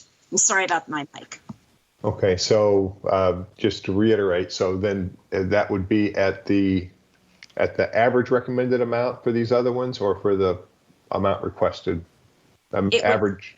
It would depend. I think we already discussed there is number 5 in the small grants that would not be able to move forward without full funding. But I would be in alignment with proposing or considering funding at the Commission proposed recommended for the remaining 2 applications. And then not for the one that couldn't do the project. at the reduced amount? And I would offer we discuss whether we want to fully fund them. Okay. Okay. Commissioner Perez, your hand is up. So I would just like to echo that it does make sense that we should give the two smaller buckets equal consideration for partial funding, if instead of just full funding, no funding, full funding, no funding, and then operational mission support, full funding, partial funding, no funding. So I agree that that makes sense. We should consider that for the other groups, even though they're in other buckets. Okay. Commissioner Liss? Okay, this is difficult because it's hard to put the same set of rules on each category, especially considering how many are in one versus the other two smaller ones. I'm open to this discussion. I certainly have my opinions on it, but we have to be careful because if we say, okay, we're going back to strategic one-times and then the single asks, those two smaller categories, and saying, well, we're going to consider everybody in those. Well, then we come across the issue of now the applicants on the lower end in the large operational category, now they're in that situation where if we're actually taking some money away from some of them that are ranked in the low third, as are these ones we're talking about in the smaller categories, then we've kind of shifted and said, okay, now we're prioritizing kind of your category over the other one, and that then introduces a potential inequity for the larger category. So let's be careful as we go forward through this discussion. That's just something I wanted to point out. Thank you. Commissioner Flynn? Yeah, so I think we're all coming to the same place, and what we really need to discuss is where is that transition period? Is it at a certain percentage of funding, not using the average rank, but really what the average proposed collectively looks like for everyone, so that, we talked about the, 50% average or, down to the third percent. And if we're picking, the 33%. So if we're saying, for example, I'm sorry, this is probably not sounding as easy to understand as I'd like it to, but if we say, you know what, those grants with an average proposed of 33% of their amount requested in any category doesn't get funding.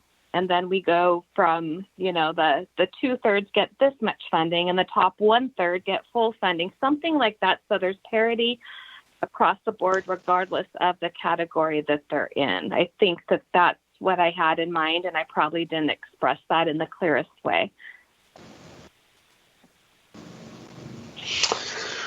Okay. I think I understood that, but I think with the information that we have before us, I'm not sure that we would be able to come up with the recommended amounts tonight. I think because you're looking at now, as opposed to the ranking, you're looking at the comparison of the requested amount and the average recommended amount, which is in addition to that ranking that we had, which was based on the proposal's merit or the application's merit. Is it true? I think that, first we take into consideration the ranking, and thankfully, if we look at the first third, for example, and do full funding, then we look at the next 2/3 of funding average proposed to requested within that ranking section. Then we go with average proposed, and then say the lower third may not get funding this time. I don't think it has to be really complicated. When I was looking through it, it seemed, I don't want to say simple, but I think that we can do it. I have faith in our commission. All right, great. Thank you. So let's run through this. So based on that criteria that you established, what would the strategic one-time grants look like? And this is with those 3 applicants in there. I believe that the first 2, you would recommend the amount requested. And then that third one, it meets that 30, over 30%, over 33 and a third percent. So would that be a average proposed amount?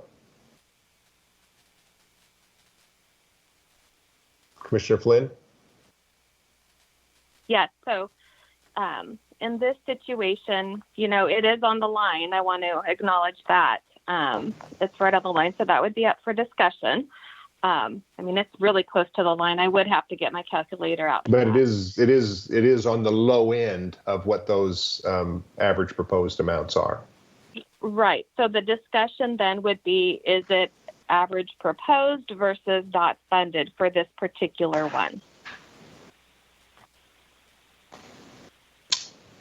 Right. Okay.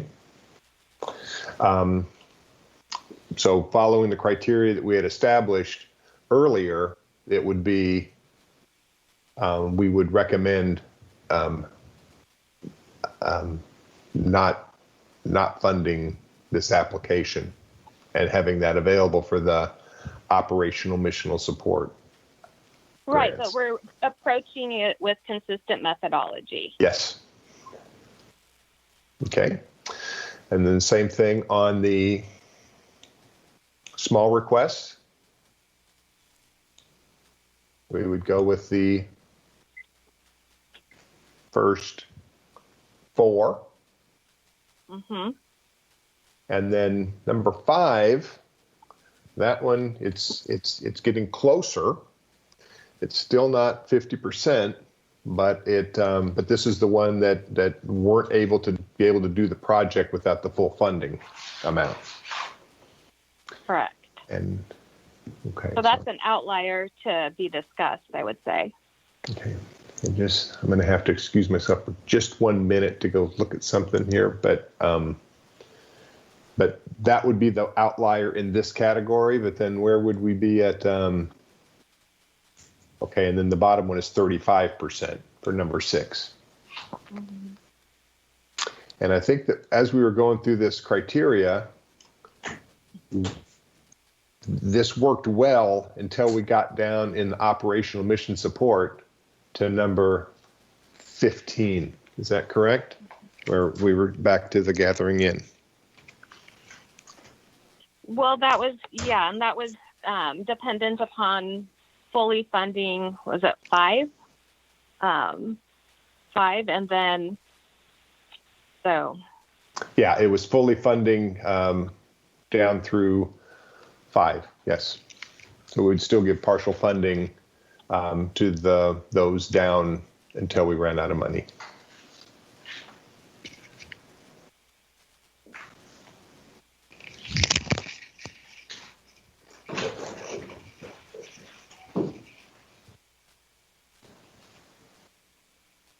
So from my perspective, it doesn't have to be a third and a third and a third. That was just an example that I was able to easily wrap my head around. I just wanted to make sure it was the same strategy across the board. That's all. So open to other people's thoughts. I want to be consistent.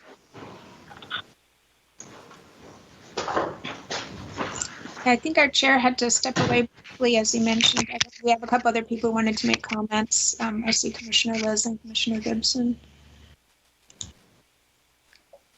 Go ahead, Michelle. So I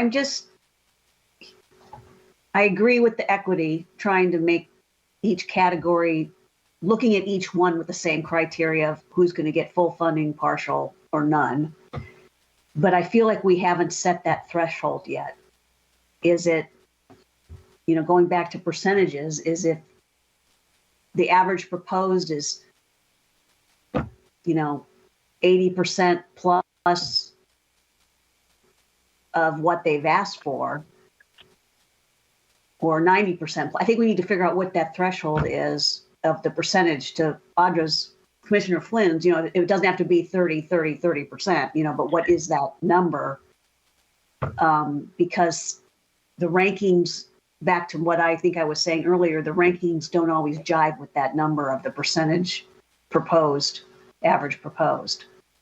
That it might be in a lower ranking, but still their average proposed, like number 13 Campus Life is, over is 80% of their request. So I'm still struggling with where we draw, where the criteria is, and maybe we need to set that first. That's my comment. I see. Okay. Commissioner Liss? Yeah, thanks.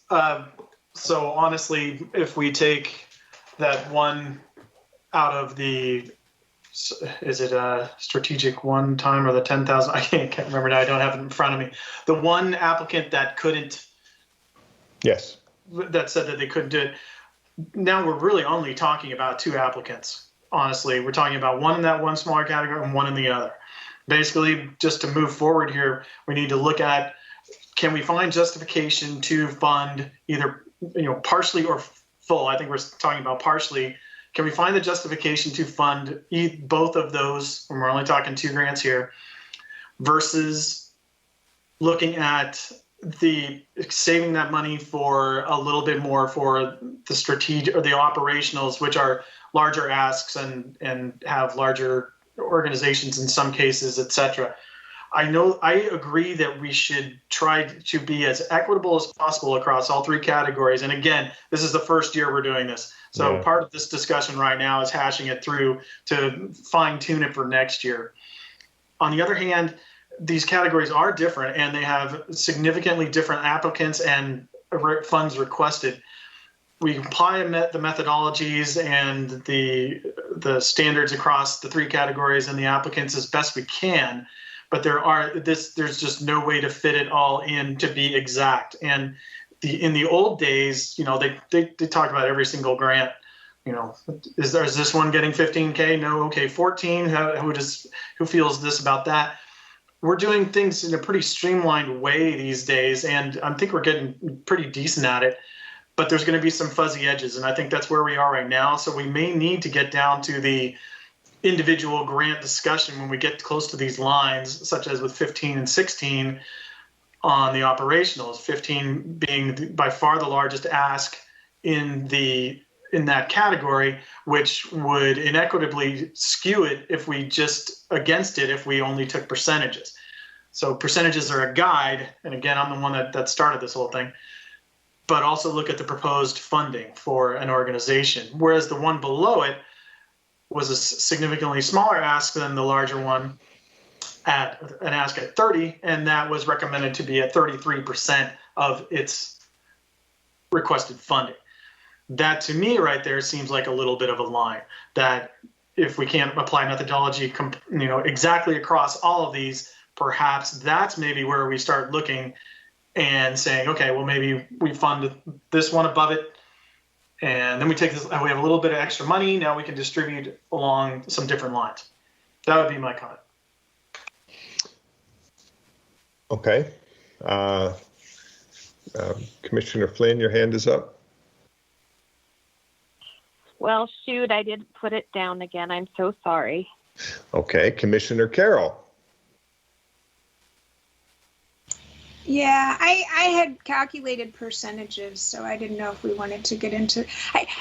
On the one hand, I'm okay getting into that discussion. On the other hand, I don't know if that's too fine detailed. I mean, some of the ones in our mission operational from 6, I'm excluding 1 through 5 because we already said fully fund those, at least tentatively. So 6 through even, I'm going to go 6 through 14 because 15 definitely is only 35%. But within the 6 through 14 group, there are some that are at like 70, and that one, number 13, is actually at 89.5%. Yeah.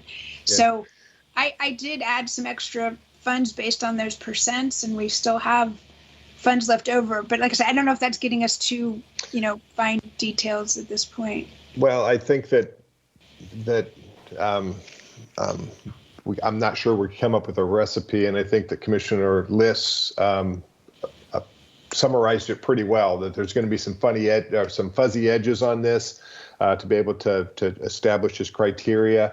But all in all, I think we're pretty close in regards to what we feel needs to happen. But as we get into the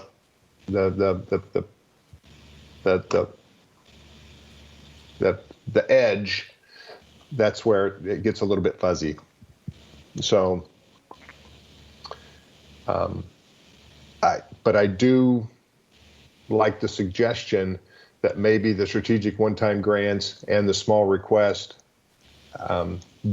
do we have I'm not sure we can really have a different criteria for those. I think we need to apply the same logic to it, but just look at them differently as we pulled them out of the entire population of grants. We brought them out separately. I think that we need to look at them separately,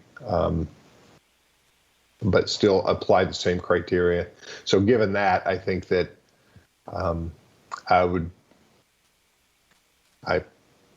Commissioner Perez, you want to weigh in on this? I'm curious about those percentages that Ellison came up with, Commissioner, to see. And I had another question for staff. If we're keeping track of these, like I know you're building out spreadsheets for what we're suggesting in scenario A, B, C, are you keeping different like scenario spreadsheets, or are you overriding the same spreadsheet? Because it'd be kind of good to look and see which methodology is best going to get us closer to what we all want. I have 2 scenarios right now and a third that's not completed. Okay, thank you. I figured you'd probably be all over that. Yeah, but it's so yeah, add some more variables to us. So, okay, so where are we as far as moving forward? And I think that the last, and this might be, Melissa, one of your scenarios, is looking at the one-time grants, strategic one-time grants. We were going to amount requested for the first 2. Correct. Correct. For the small requests, we were going to do the amount requested for the first 4. Correct. And this is where we got into the debate in regards to the percentage difference between the amount requested and the average recommended. Yeah. So should we apply, because of their categories, should we treat them differently than we would the ones in operational mission support? So in operational mission support, we had the recommended down through number 5, correct? I had amount requested for the first 5. Yeah, I'm sorry, I misspoke. Amount requested through the first 5. Okay. So I guess if we just need to decide then the average amount recommended, where we apply that in the 3 different categories, and should there be an amount provided for in the strategic one-time grants and then the small requests differently than we would for the missional support. Because 6 through, then we can get down to 16 with the average recommended amount, correct? With the amount requested that we had already identified? Amount requested will take us down to number 16, and then we have $3,629 left. Okay, and that's with no funding going to the third one in the strategic one-time grants, and nothing for the 2 in the small requests. Right. The last 2.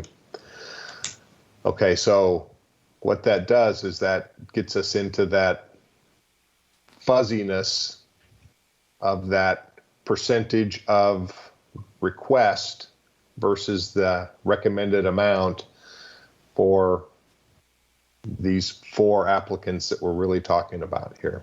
So Commissioner Liss, you've got your hand up.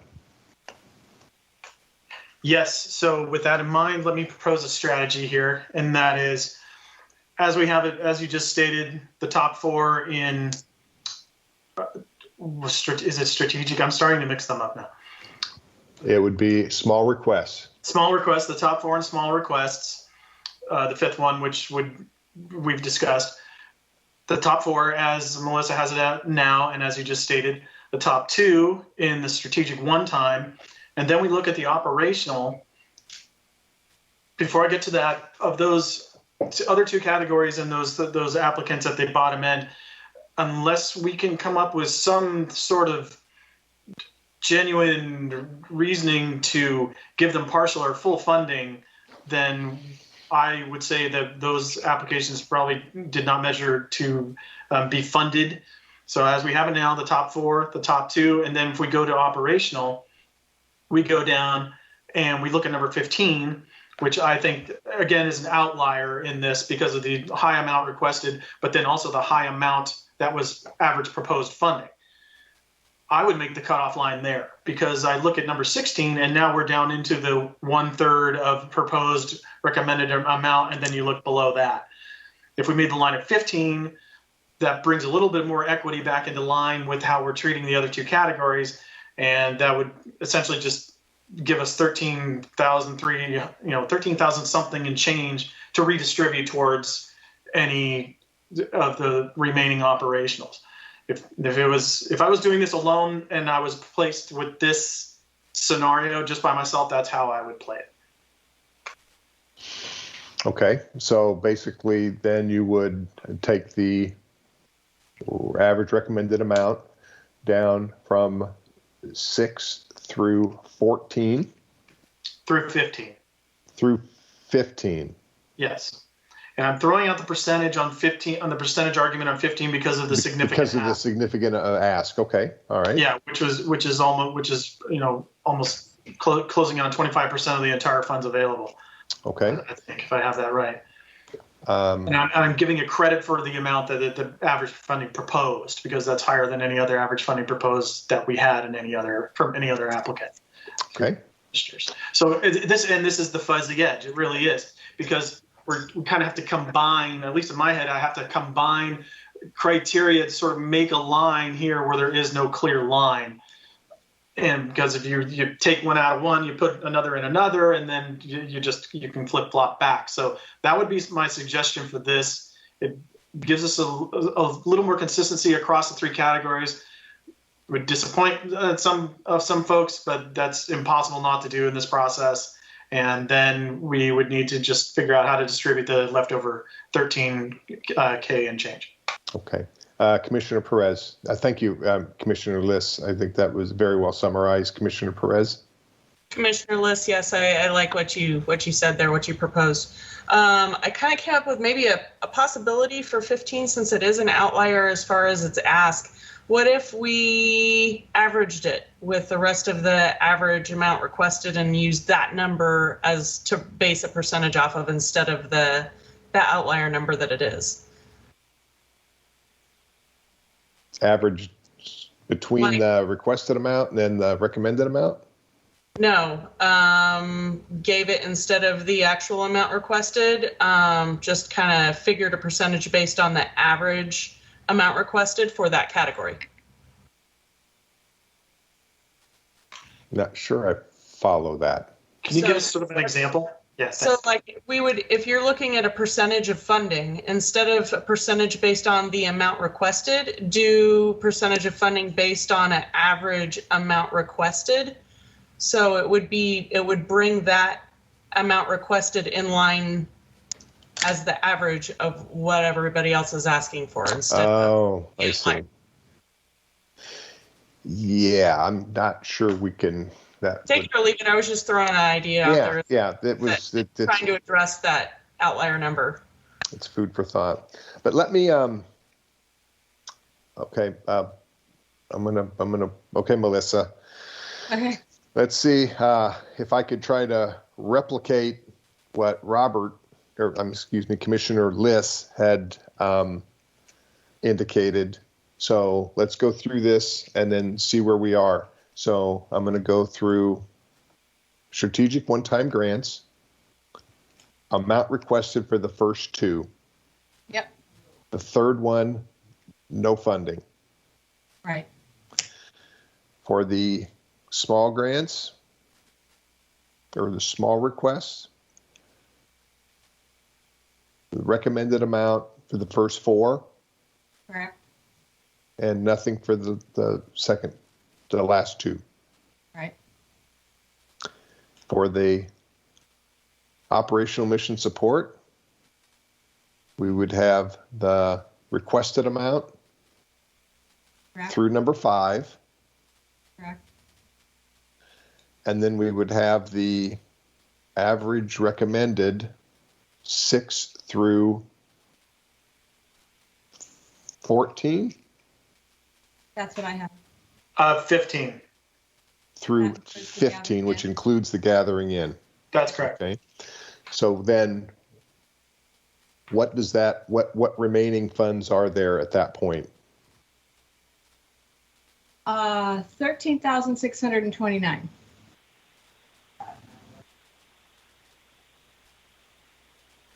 Very good, Commissioner Liss. You were tracking that right on there. Okay, so what do we do with that? Do we go to number 16? If you include number 16, we're back to scenario 2, which leaves us $3,600.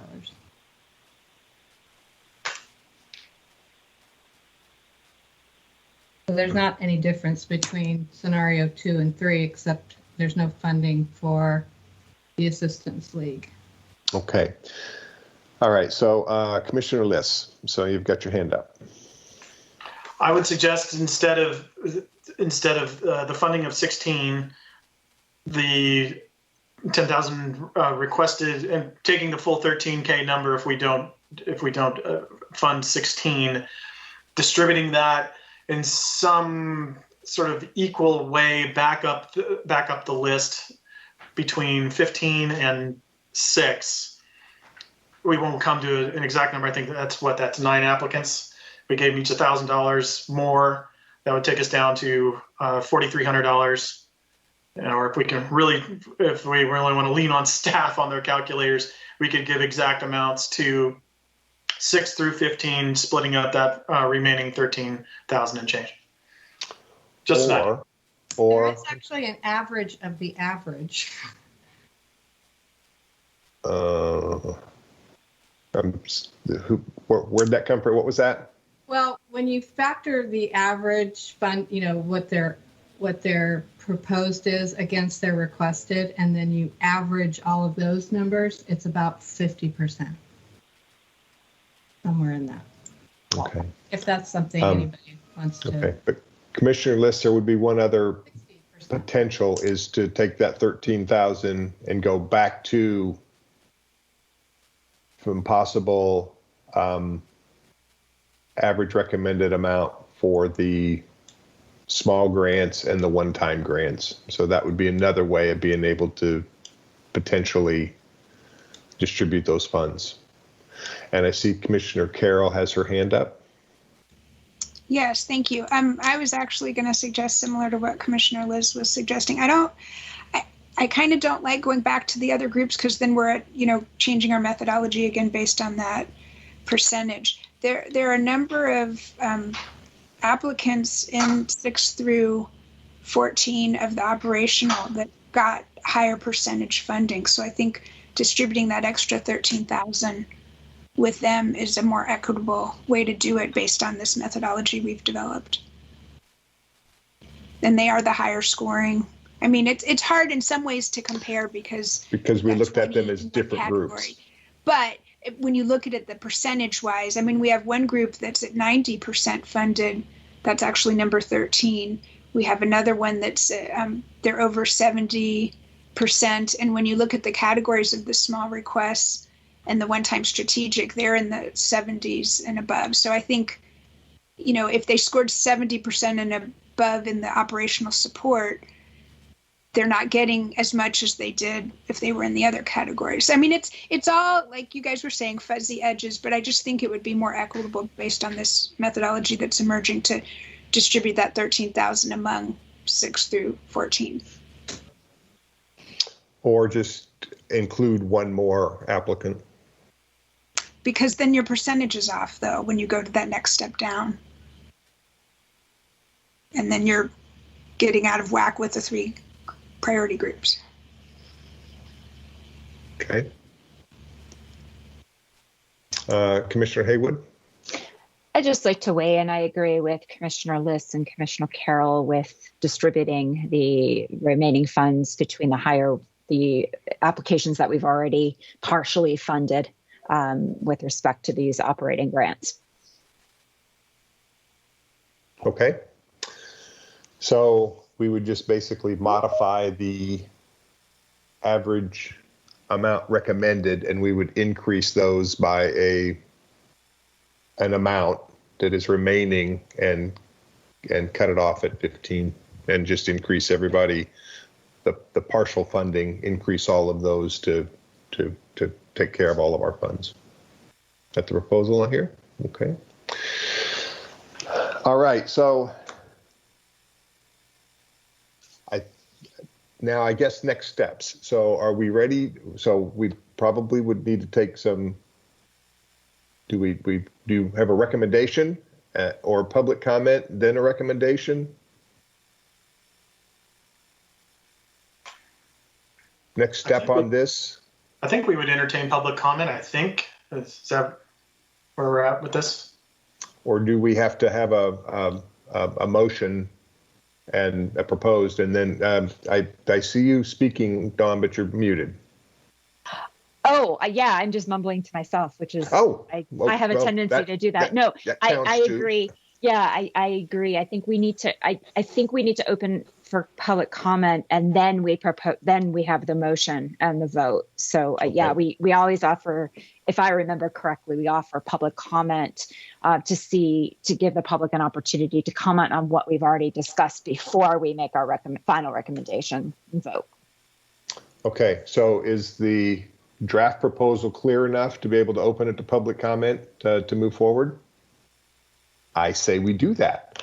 So let's open to public comment. The number is 916-774-5353. So we would take any comment by phone on the discussion that we've had in regards to how we're going to recommend to council funding of these grants applications that we have before us. And somebody's manning the phones. Will let us know if somebody calls in.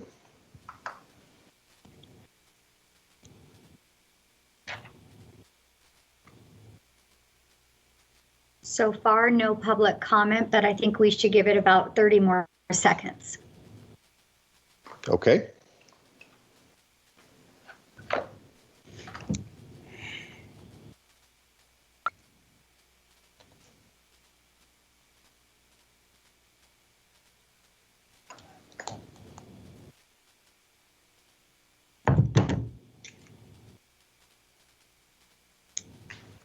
And we have no public comment. Okay, so who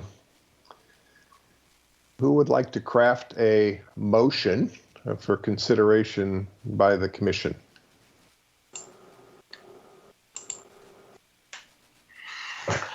Well, I could probably tackle that one. It's still fresh in my head. Okay. I would like to, I propose. Excuse me. Oh, sorry.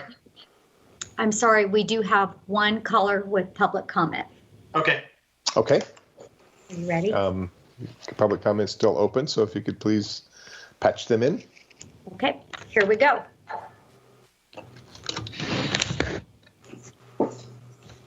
If you would state your name and provide public comment. Yes, my name's CJ Duxbury, and I just had one quick question. I know you guys were mentioning going off of percentages, and is that how the funding is kind of playing out towards the end on the like 14, 15, 16 numbers? Is it based off of the total percentage? Is that correct?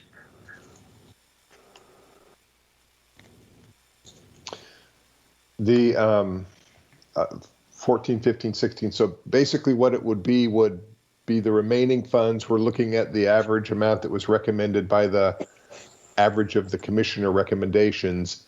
And then we're proposing that we would then cut the funding off at that we would fund at 15. And then whatever remaining funding would be spread among those that got partial funding to be able to give them a little bit more. Gotcha. So the average proposed to the amount requested isn't really playing too much of a player towards those towards that bottom level. Is that correct?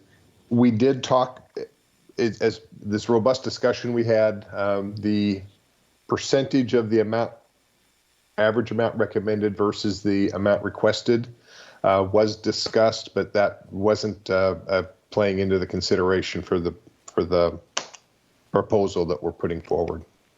Okay, gotcha. I was just, in looking at the percentages, just looking at 15, 16, 17 respectively at like 35%, 33%, and then number 17 at 41%. So just, I know there's not enough money to go down that far, but just when it came up the percentages, I just was hoping for a little clarification. So that definitely clears things up for me. Right. This is our little fuzzy edges here of this new methodology that we're applying. Yes. So thank you for your public comment. Yes. Thank you. Any other public comment, Laura? Not at this time. Okay. So then I'm going to close public comment, and now I'll entertain Commissioner Liss. You offered to craft something for us. Yeah, but I have to have council weigh in. I have a recusal in one of the categories that I believe would probably prevent me from making any formal motion as far as acceptance of funding, or it could. Is that true? Sorry, say that one more time. I have a recusal in one of the categories that I believe might run me afoul of making an overall recommendation proposal for everything. I may have to. Do I have to recuse from proposing for that category? Yes. Okay. Does anybody here have a? Never mind. We'll find somebody to do that one. Quickly, if you wanted to take it differently, you could take groups that are similar that don't have any recusals first and make a motion and group all those together, and then pull out all of the ones that have potential recusals, and then take those at the end as separate and individual motions. Oh, I see. Okay. But we're not going to actually have amounts at this point because we still have some math to do on. That's true. The later amounts. So can we do two motions here? Me do one, and then somebody else do a separate one. I see Commissioner Carroll might have a comment. Yeah, Commissioner Carroll, would you like to weigh in on this? Yeah, I don't have any recusals, and I was going to propose something, whether it's an actual motion or not. I just thought I would toss this out, and that might be where Commissioner Liz was going. I think we can restate it just so everyone's clear. For the strategic, one time we had said fully fund number 1 and 2. For the small requests, fully fund numbers 1 through 4. For the operational mission support, fully fund 1 through 5. And then fund at the proposed average recommended 6 through 15. And then with the funding left over, I was going to say for numbers 6 through 14, give them each $1,000. And then I think there's a few more, like there's probably like 4,000 or 5,000 left. And then just go number 6 gets another 1,000, number 7 gets another 1,000 until that money runs out. So some in that 6 through 14 would get an extra 2,000, but everyone would get at least an extra 1,000. So that was going to be what I was going to put up for discussion. We can certainly make it a motion, but I didn't know if we wanted to discuss that or if that was similar to what Commissioner Liz might have been going for too. I like it.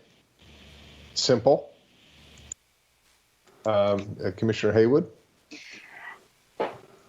That I don't know if it's simple, but I also like the idea of just taking what's left, dividing by a total of the number of applications between 6 and 15 and just splitting it equally. That's a lot easier to calculate. And then we don't get into this, well, this person, then we get into this inequitable perception with that block of applications that we've been trying so hard and desperate to avoid. So just my 2 cents on that. I agree with that wholeheartedly. The one caveat would be that I think with Commissioner Carroll's proposal, it just does recognize that a few of those applications were ranked a little higher based on the recommendations from each of the rankings from each of the individual commissioners. So either way works. We could just divide it up about all of those equally and apply that, or the simple math that Commissioner Carroll had identified. Commissioner Carroll, you've got your hand up again. Yeah, I just was going to say I'm okay with what Commissioner Haywood proposed, except I don't know that number 15, given that they're the largest, well, they're not the largest grant, but given the large ask, I guess I have some concern there, because even though we agree that that percentage of ask to what the average proposed is very low, it's distorted because they did ask for a lot. So kind of what we're saying to all those other places is, hey, if you had asked for a lot more money, you would have had better chances. And I don't know that's the message we want to send. So I guess I would be open to just redistributing the balance divided by however many there are, but I don't know that I would want to include 15 in that for that reason. Well, then how about just going down to number 16? And again, this is where we've got there's that other line of it's only 30%. Yeah, I think that breaks our methodology. Okay. I would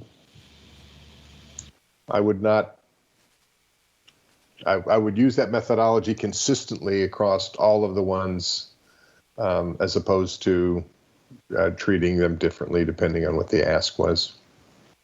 I think that logic of ask versus recommended amount was taken out as we individual commissioners made the recommendations and we averaged those in. Commissioner Liss?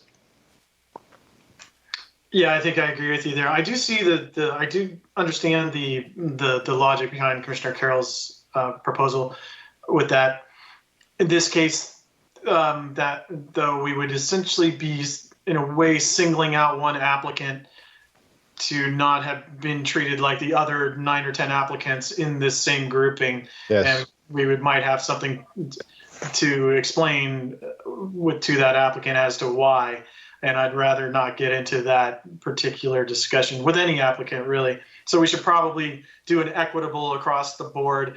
Although I really do see the logic in this case. I think we're probably best off distributing equally amongst 6 through 15 and calling it a day there. Commissioner Carroll, you have your hand up again? I do, only because, but by that logic, we're already treating them a little differently by including them. So I mean, if that's what the consensus is, I'm not going to necessarily make a big issue of it, but it just feels like we've already kind of singled them out to treat them a little differently based on the methodology. So I just consistency there. I'm not sure I understand. Because if we were taking the percentage, they're in the like 30s, where all the ones above are much higher. So by even considering them as part of that line, included in the line that we fund, we've already kind of given an allowance there. Does that make sense? Yes. but again, I think we're all up against one of our fuzzy edges, and it's not going to be an exact science, and so that same logic would then get us down to the next one, which would be number 16, which I think is clearly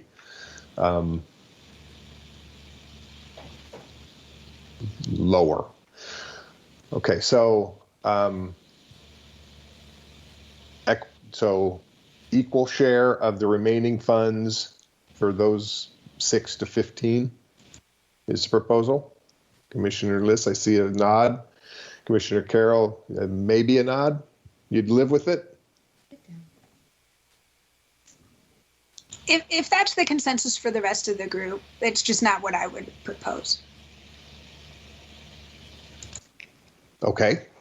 Any other commissioner comments on that particular proposal that Commissioner Liss so eloquently put together?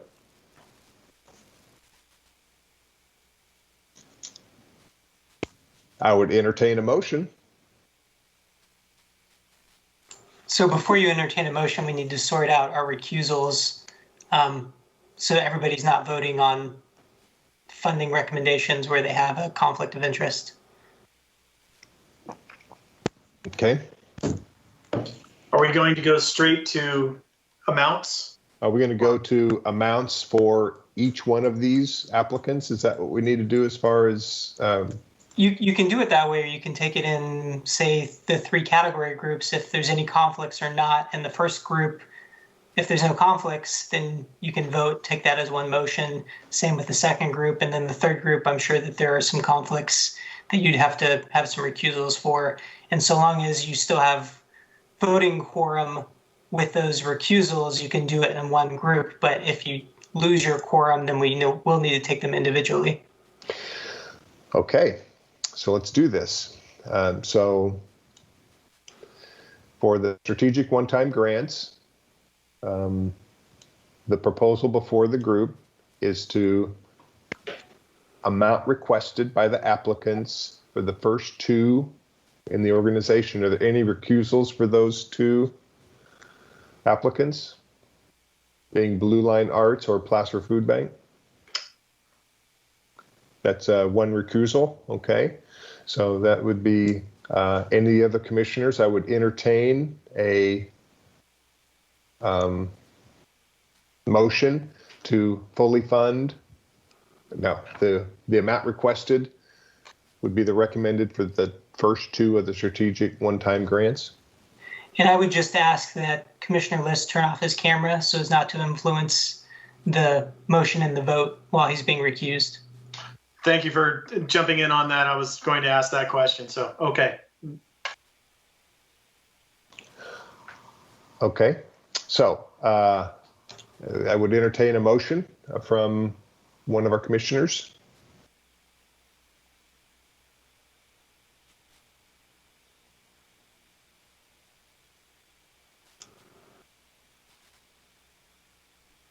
Commissioner Haywood. Commissioner Haywood make a motion that we fund the grants in rank number 1 and rank number 2 at the amounts requested. Of the strategic one-time grants. Yes, of the strategic one-time grants. Sorry, yes, that part wasn't in my brain. Again, too many things going on here. Okay, so that's the motion. Do I have a second? Second. That was Commissioner Flynn? Yep. Commissioner Flynn. Okay, so we're going to say everybody's mic's on with the exception of Commissioner Liss. So all in favor of amount requested for the first 2 strategic grants? In favor, say aye. Aye. Aye. Aye. Aye. Any opposed? Okay, motion carries. Okay, now we're going to go to the small requests. Welcome back, Commissioner Liss. Okay, so the proposal at that point, and I would entertain a motion, but we're going to find out if there's anybody that has any recusals for the first 4 of these small requests. Commissioner Carroll? I was going to do the motion, but I don't have a recusal, so I didn't. Okay, so the question on the table was recusals. There's no recusal, so then, all right, so if you could please, I would entertain a motion, Commissioner Carroll. Okay, I move that for the small request group, we fully fund based on the request amount, the proposal or applications 1 through 4. Yes, I'd entertain a second. Commissioner Haywood will second. Commissioner Haywood second. Okay, all mics on. All in favor of the amount requested being provided to the first 4 of the small request, signify by saying aye. Aye. Any opposed? Okay, motion carries. Now we're going to go to the operational missional support. And at this point, do we want to break? So are there any recusals from 1 through 15?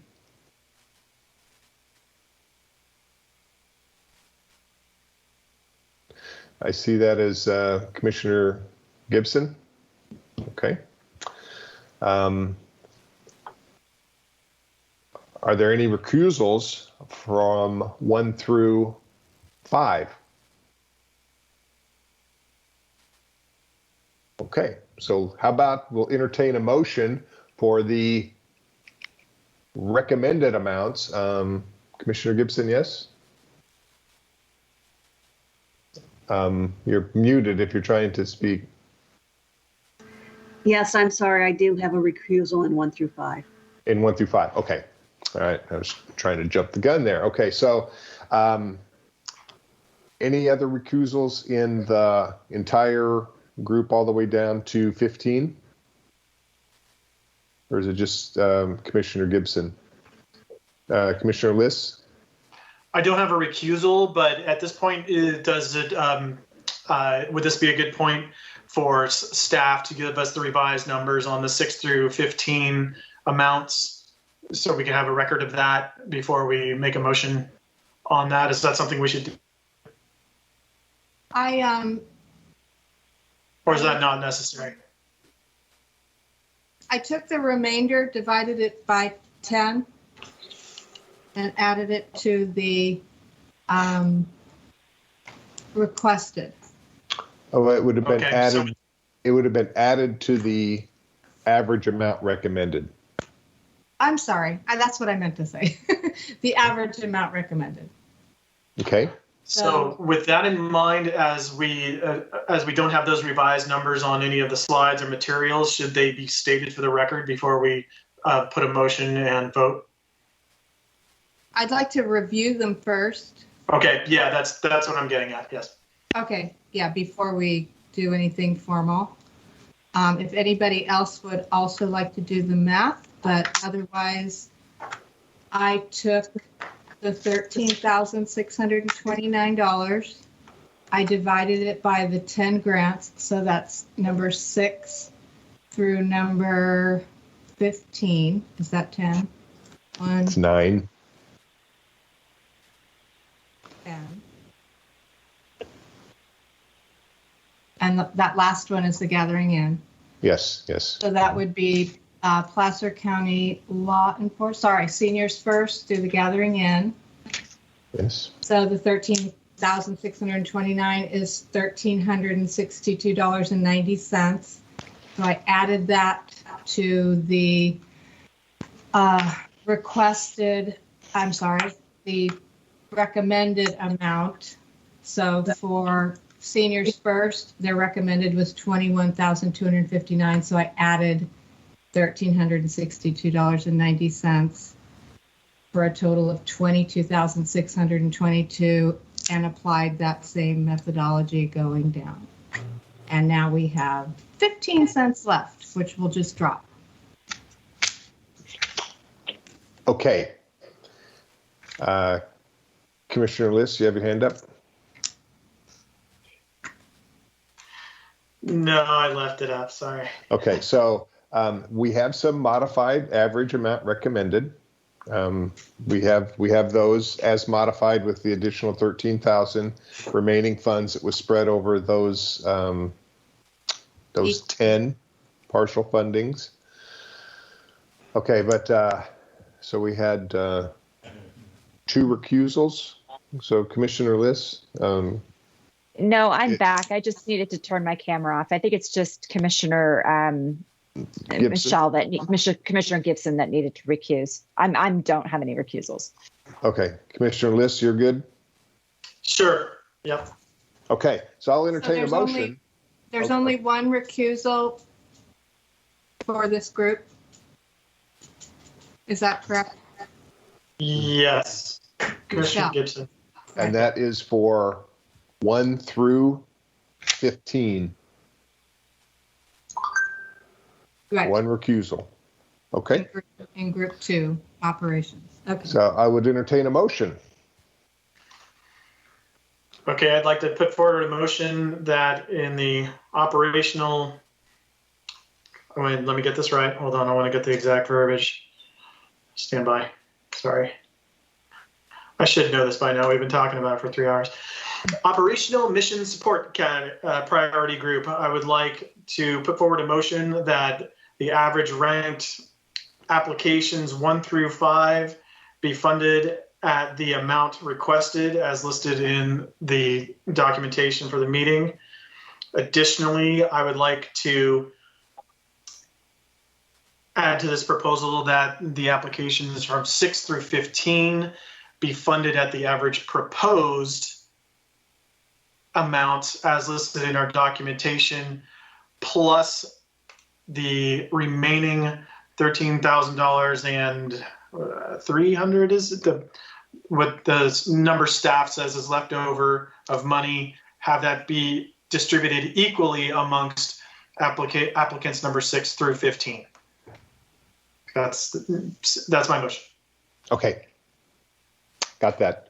And that I tracked with that. So I would entertain a second. This is Commissioner Perez. I'll second. Commissioner Perez seconds that. Okay, again, so everybody unmute, and all in favor of the proposal that's on the table, signify by saying aye. Aye. Aye. Any opposed? Aye.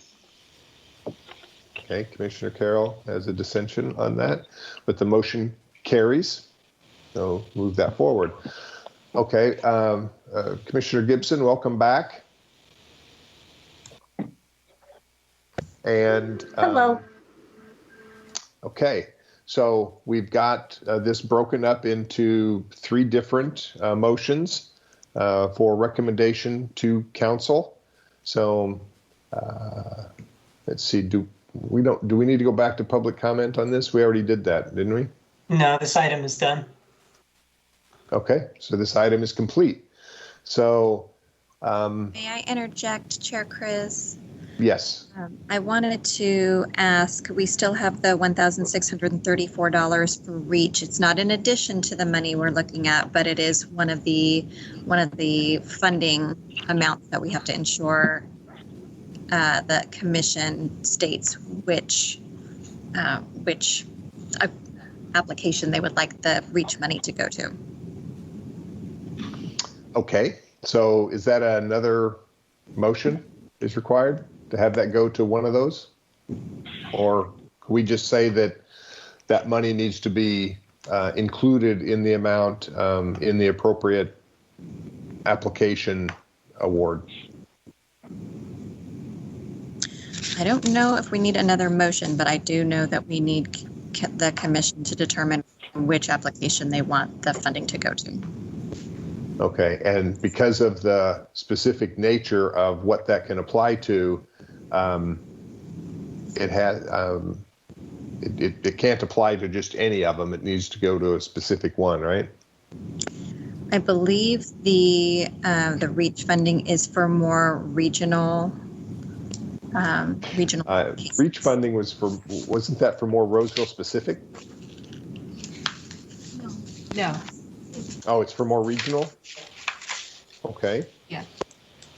So it can be part of the funding that you've given to one of those categories. It doesn't have to be exclusively just.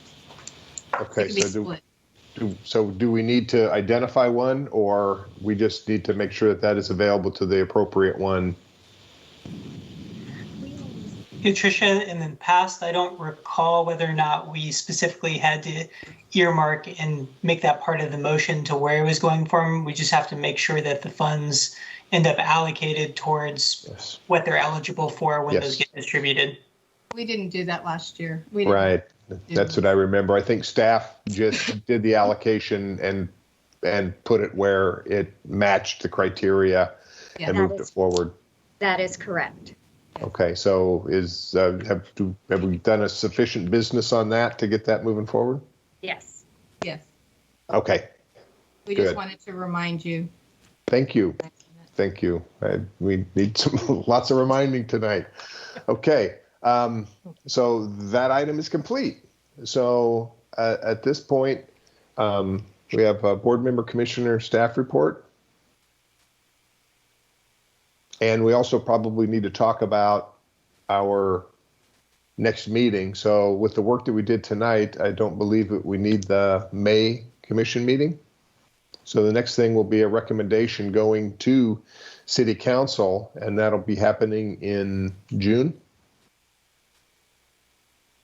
That is correct. We will bring these recommendations to council in June. Okay. So any commission member, any reports? Any report outs? Any staff? Commissioner Liss, yes, please. I think Renee beat me by a half a second, so I'm going to have her go first. Okay. Commissioner Perez, I would just like to say that it was an honor to get to weigh in on this decision and get to know the nonprofits better through their grant applications. And I'm looking forward to, I suppose, the end of this grant cycle so that I can reach out to get to know some of the nonprofits that I have not yet met.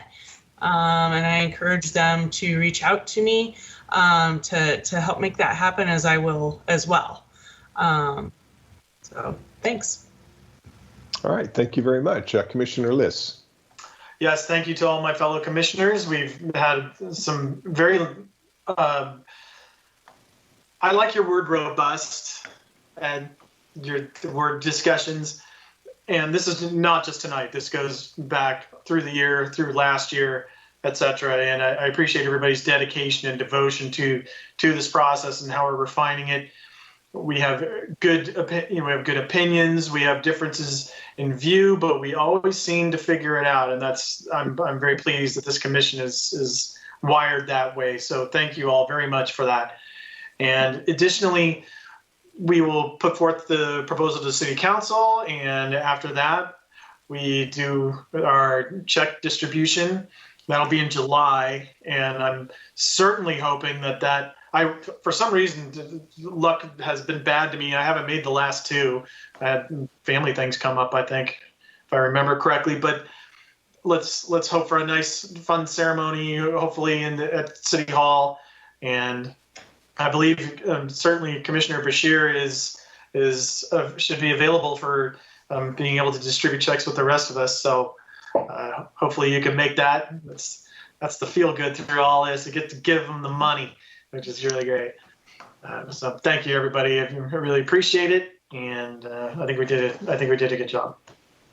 All right, thank you very much. Okay, Commissioner Haywood.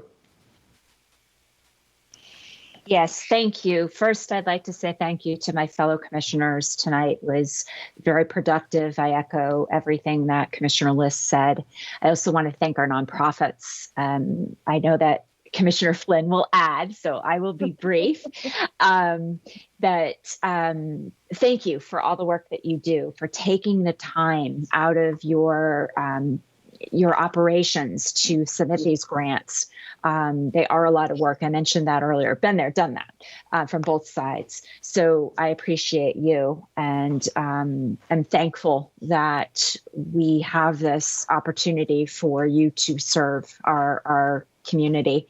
Also, thank you to staff. I know that you have done an incredible amount of work for us every year, but even more so, I personally feel this year because of the enormity of the changes that the Commission made since last spring. So again, thank you to you, to the certainly to City Council for the honor of being able to be on this commission and to have this opportunity. So thank you. All right. Thank you, Commissioner Haywood. Our Youth Commissioner, Bashir. So I'd like to give you the floor. Hey, I really wanted to say thank you for all the commissioners for including me in this conversation. I found it really interesting how you guys were including the idea of fairness and how you were going about distributing these. And I really want to say thank you for the staff, because I know that takes a lot of time and work to do and make those PowerPoints and stuff. And thank you to all the people who sent in their applications, because they're doing a lot for the community. However, I did have one small question. When, if we're presented with new information, a different perspective, how I brought up about application 19, would it be possible, in future grant meetings, that people would go back and re-vote on that to see, to reassess it?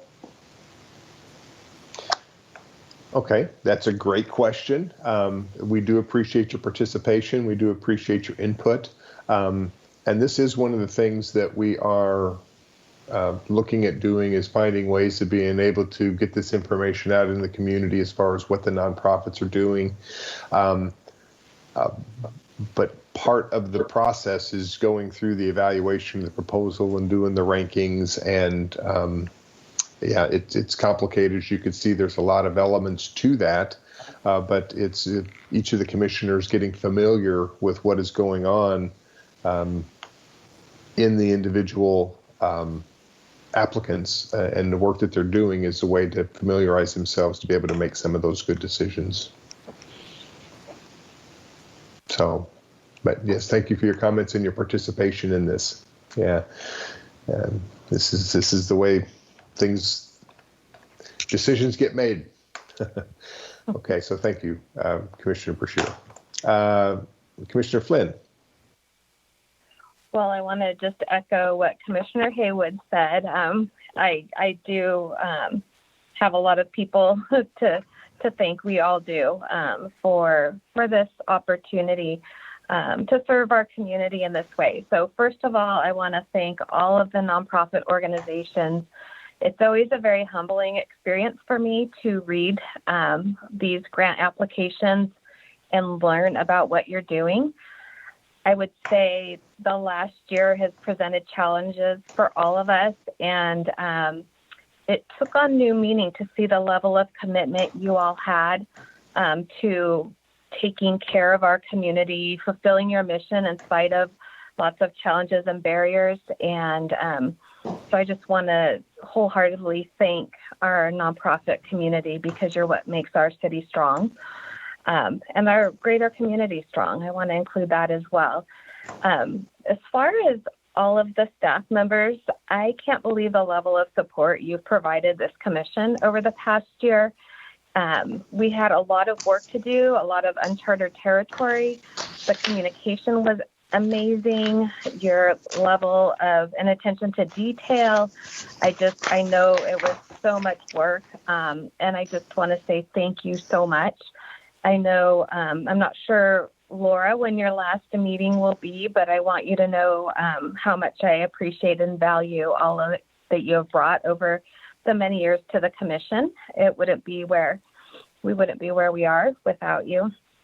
And to my fellow commissioners, again, a heavy lift this year. A lot of work was done, but we've landed in a better place. We've incorporated recommendations of the community consultants, and I think we have done it in a very thoughtful way.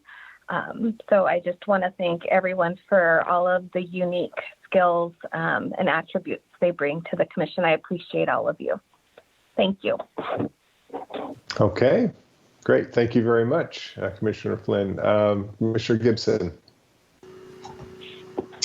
I just want to say thank you to our nonprofits. I am so impressed that all the flexibility and the nimbleness you all had this past year. And when our citizens of Roseville and our community needed you the most, and there were all these barriers to getting the help they needed, you all stepped up amazingly and just really figured it out and helped everybody. And I just thank you all so very much for all that. Very exciting. Okay. Commissioner Carroll? Yeah, I just want to echo what everyone is saying. I mean, for all the different groups involved here, you know, the nonprofit community, staff, and fellow commissioners, and I'm encouraged by all of you guys feeling like we were able to, you know, make some changes and still end in a good place. And just a reminder, you know, we can keep improving. So, you know, just for anyone who has input in our process, you know, it is kind of something that we're developing. Hopefully we're not going to do dramatic changes like this every year, but you know, I think it's important for anyone who has input into the process and who either has questions and doesn't understand it or has suggestions to make it better. I really welcome that. So thanks to all of you guys. Thanks for everyone if you're still watching after all this, and thanks to staff. All right. Thank you, Commissioner Carroll. I see no other hands raised, so I guess that's my turn. One of the biggest challenges that I always have as I go through these things is when to say no, or there's so much great work that's being done in the community. This is really the thing that sets Roseville apart from many communities, is being able to have the support of nonprofits that are making Roseville the place that people want to be, and the support for the community that it receives from the nonprofits, and it's able to be a part of that. And this was a decision that was made back in the 90s to have this kind of money available and have this be sustainable and replicable and replicable in the future as we just move forward. And it's nice to be a part of this. 2 years ago when we said, well, let's just do the community needs assessment and maybe make this evaluation simpler, that wasn't necessarily the case, you know, so it made it in some regards a little bit more of a challenge, but it gave us an opportunity to look at it from a different light. And I think that we're maturing as in regards to how we can distribute these funds.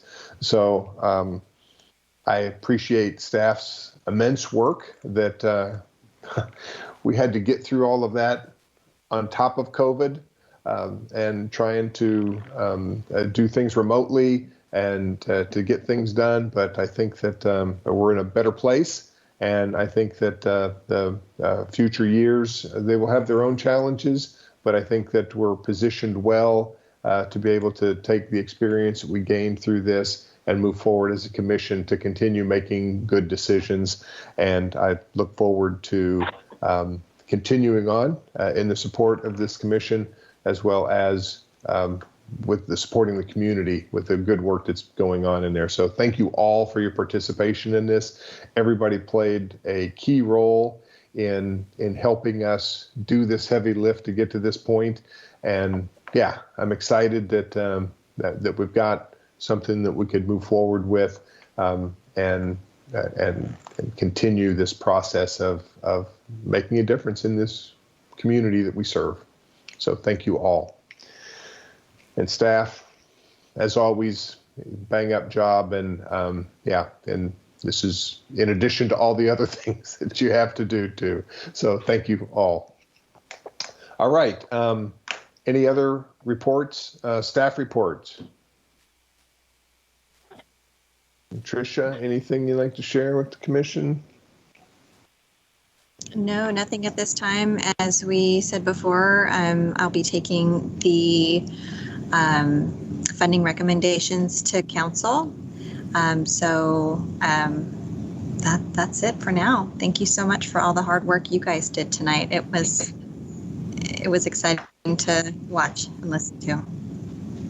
Okay, well, good. Well, thank you for the support, and Melissa, the spreadsheet, keeping up with all of that, with all the different versions and all the different iterations. Excellent job. Thank you. And no meeting in May, so I think we got some heavy lifting done tonight to be able to bring that to light. Okay. I want to mention one thing, though, that there is a meeting set for June 8th because we're going to council June 17th. So I didn't know whether that was to be determined or canceled. So I wanted to make sure we had an item for that meeting. It doesn't look like it, but we can keep it open at this time if you'd like. Commissioner suggestions? The only thing I would think of is if we wanted to do some sort of possibly a debrief, as we have had an opportunity a couple months to digest what we did tonight. That would really be the only thing that I could anticipate having as an item to agendize. But Commissioner Carroll? Thanks. I wasn't sure if it was taking or not. I think it would be helpful to have the debrief after it goes to council because they may have some additional comments. This would be before. Right. No, that's why I was saying I think if we had a debrief at the June meeting, I think we'd still want to have another one after we get council's input after they review the recommendations. So I guess I'm not on the schedule. The next meeting would be the grant presentation on July 13th. Right. So that's what I'm saying. It's kind of pushing out even further, August potentially, unless we want to have the second half of the July meeting to do that. We've done that in the past where we had the presentation of grants and then we had additional business. If most of you guys want to do it in June, that's fine. I just think it would be valuable to get council's input when we're talking about our process too. I think it would be it would be more well served to have it maybe as a secondary to the grant award meeting as opposed to having another meeting before we get input from council. So my recommendation would be to not meet in May or June and put it off until a potential opportunity for putting it as an agenda item for the grant award meeting. Sound okay? Sure. Unless everybody's dying to have a meeting. I'm good. Okay. All right. Anybody have any other comments for the group? I would entertain a motion. Yes. Wait. Who's there? It's Audra. Okay. Commissioner Flynn.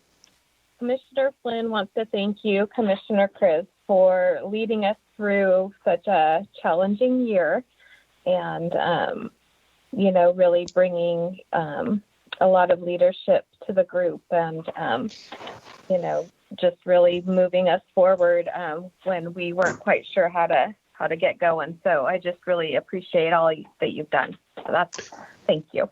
Well, trust me, everybody participated in that process. We weren't able to, there wasn't any individual, but everybody helped get us there. So thank you for the recognition, but everybody here that was part of this did the lift to get us to where we are. So, but thank you for the comments. Okay, any other comments? All right. I would like to entertain a motion for an adjournment. This is Commissioner Perez. I'll make a motion to adjourn. Oh, Commissioner Haywood, did you have your hand up? I will second the motion. You will second the motion. All in favor? Aye. Aye. Any opposed? I didn't think so. All right. Thank you very much. We'll see you guys soon. Great job tonight. Thanks.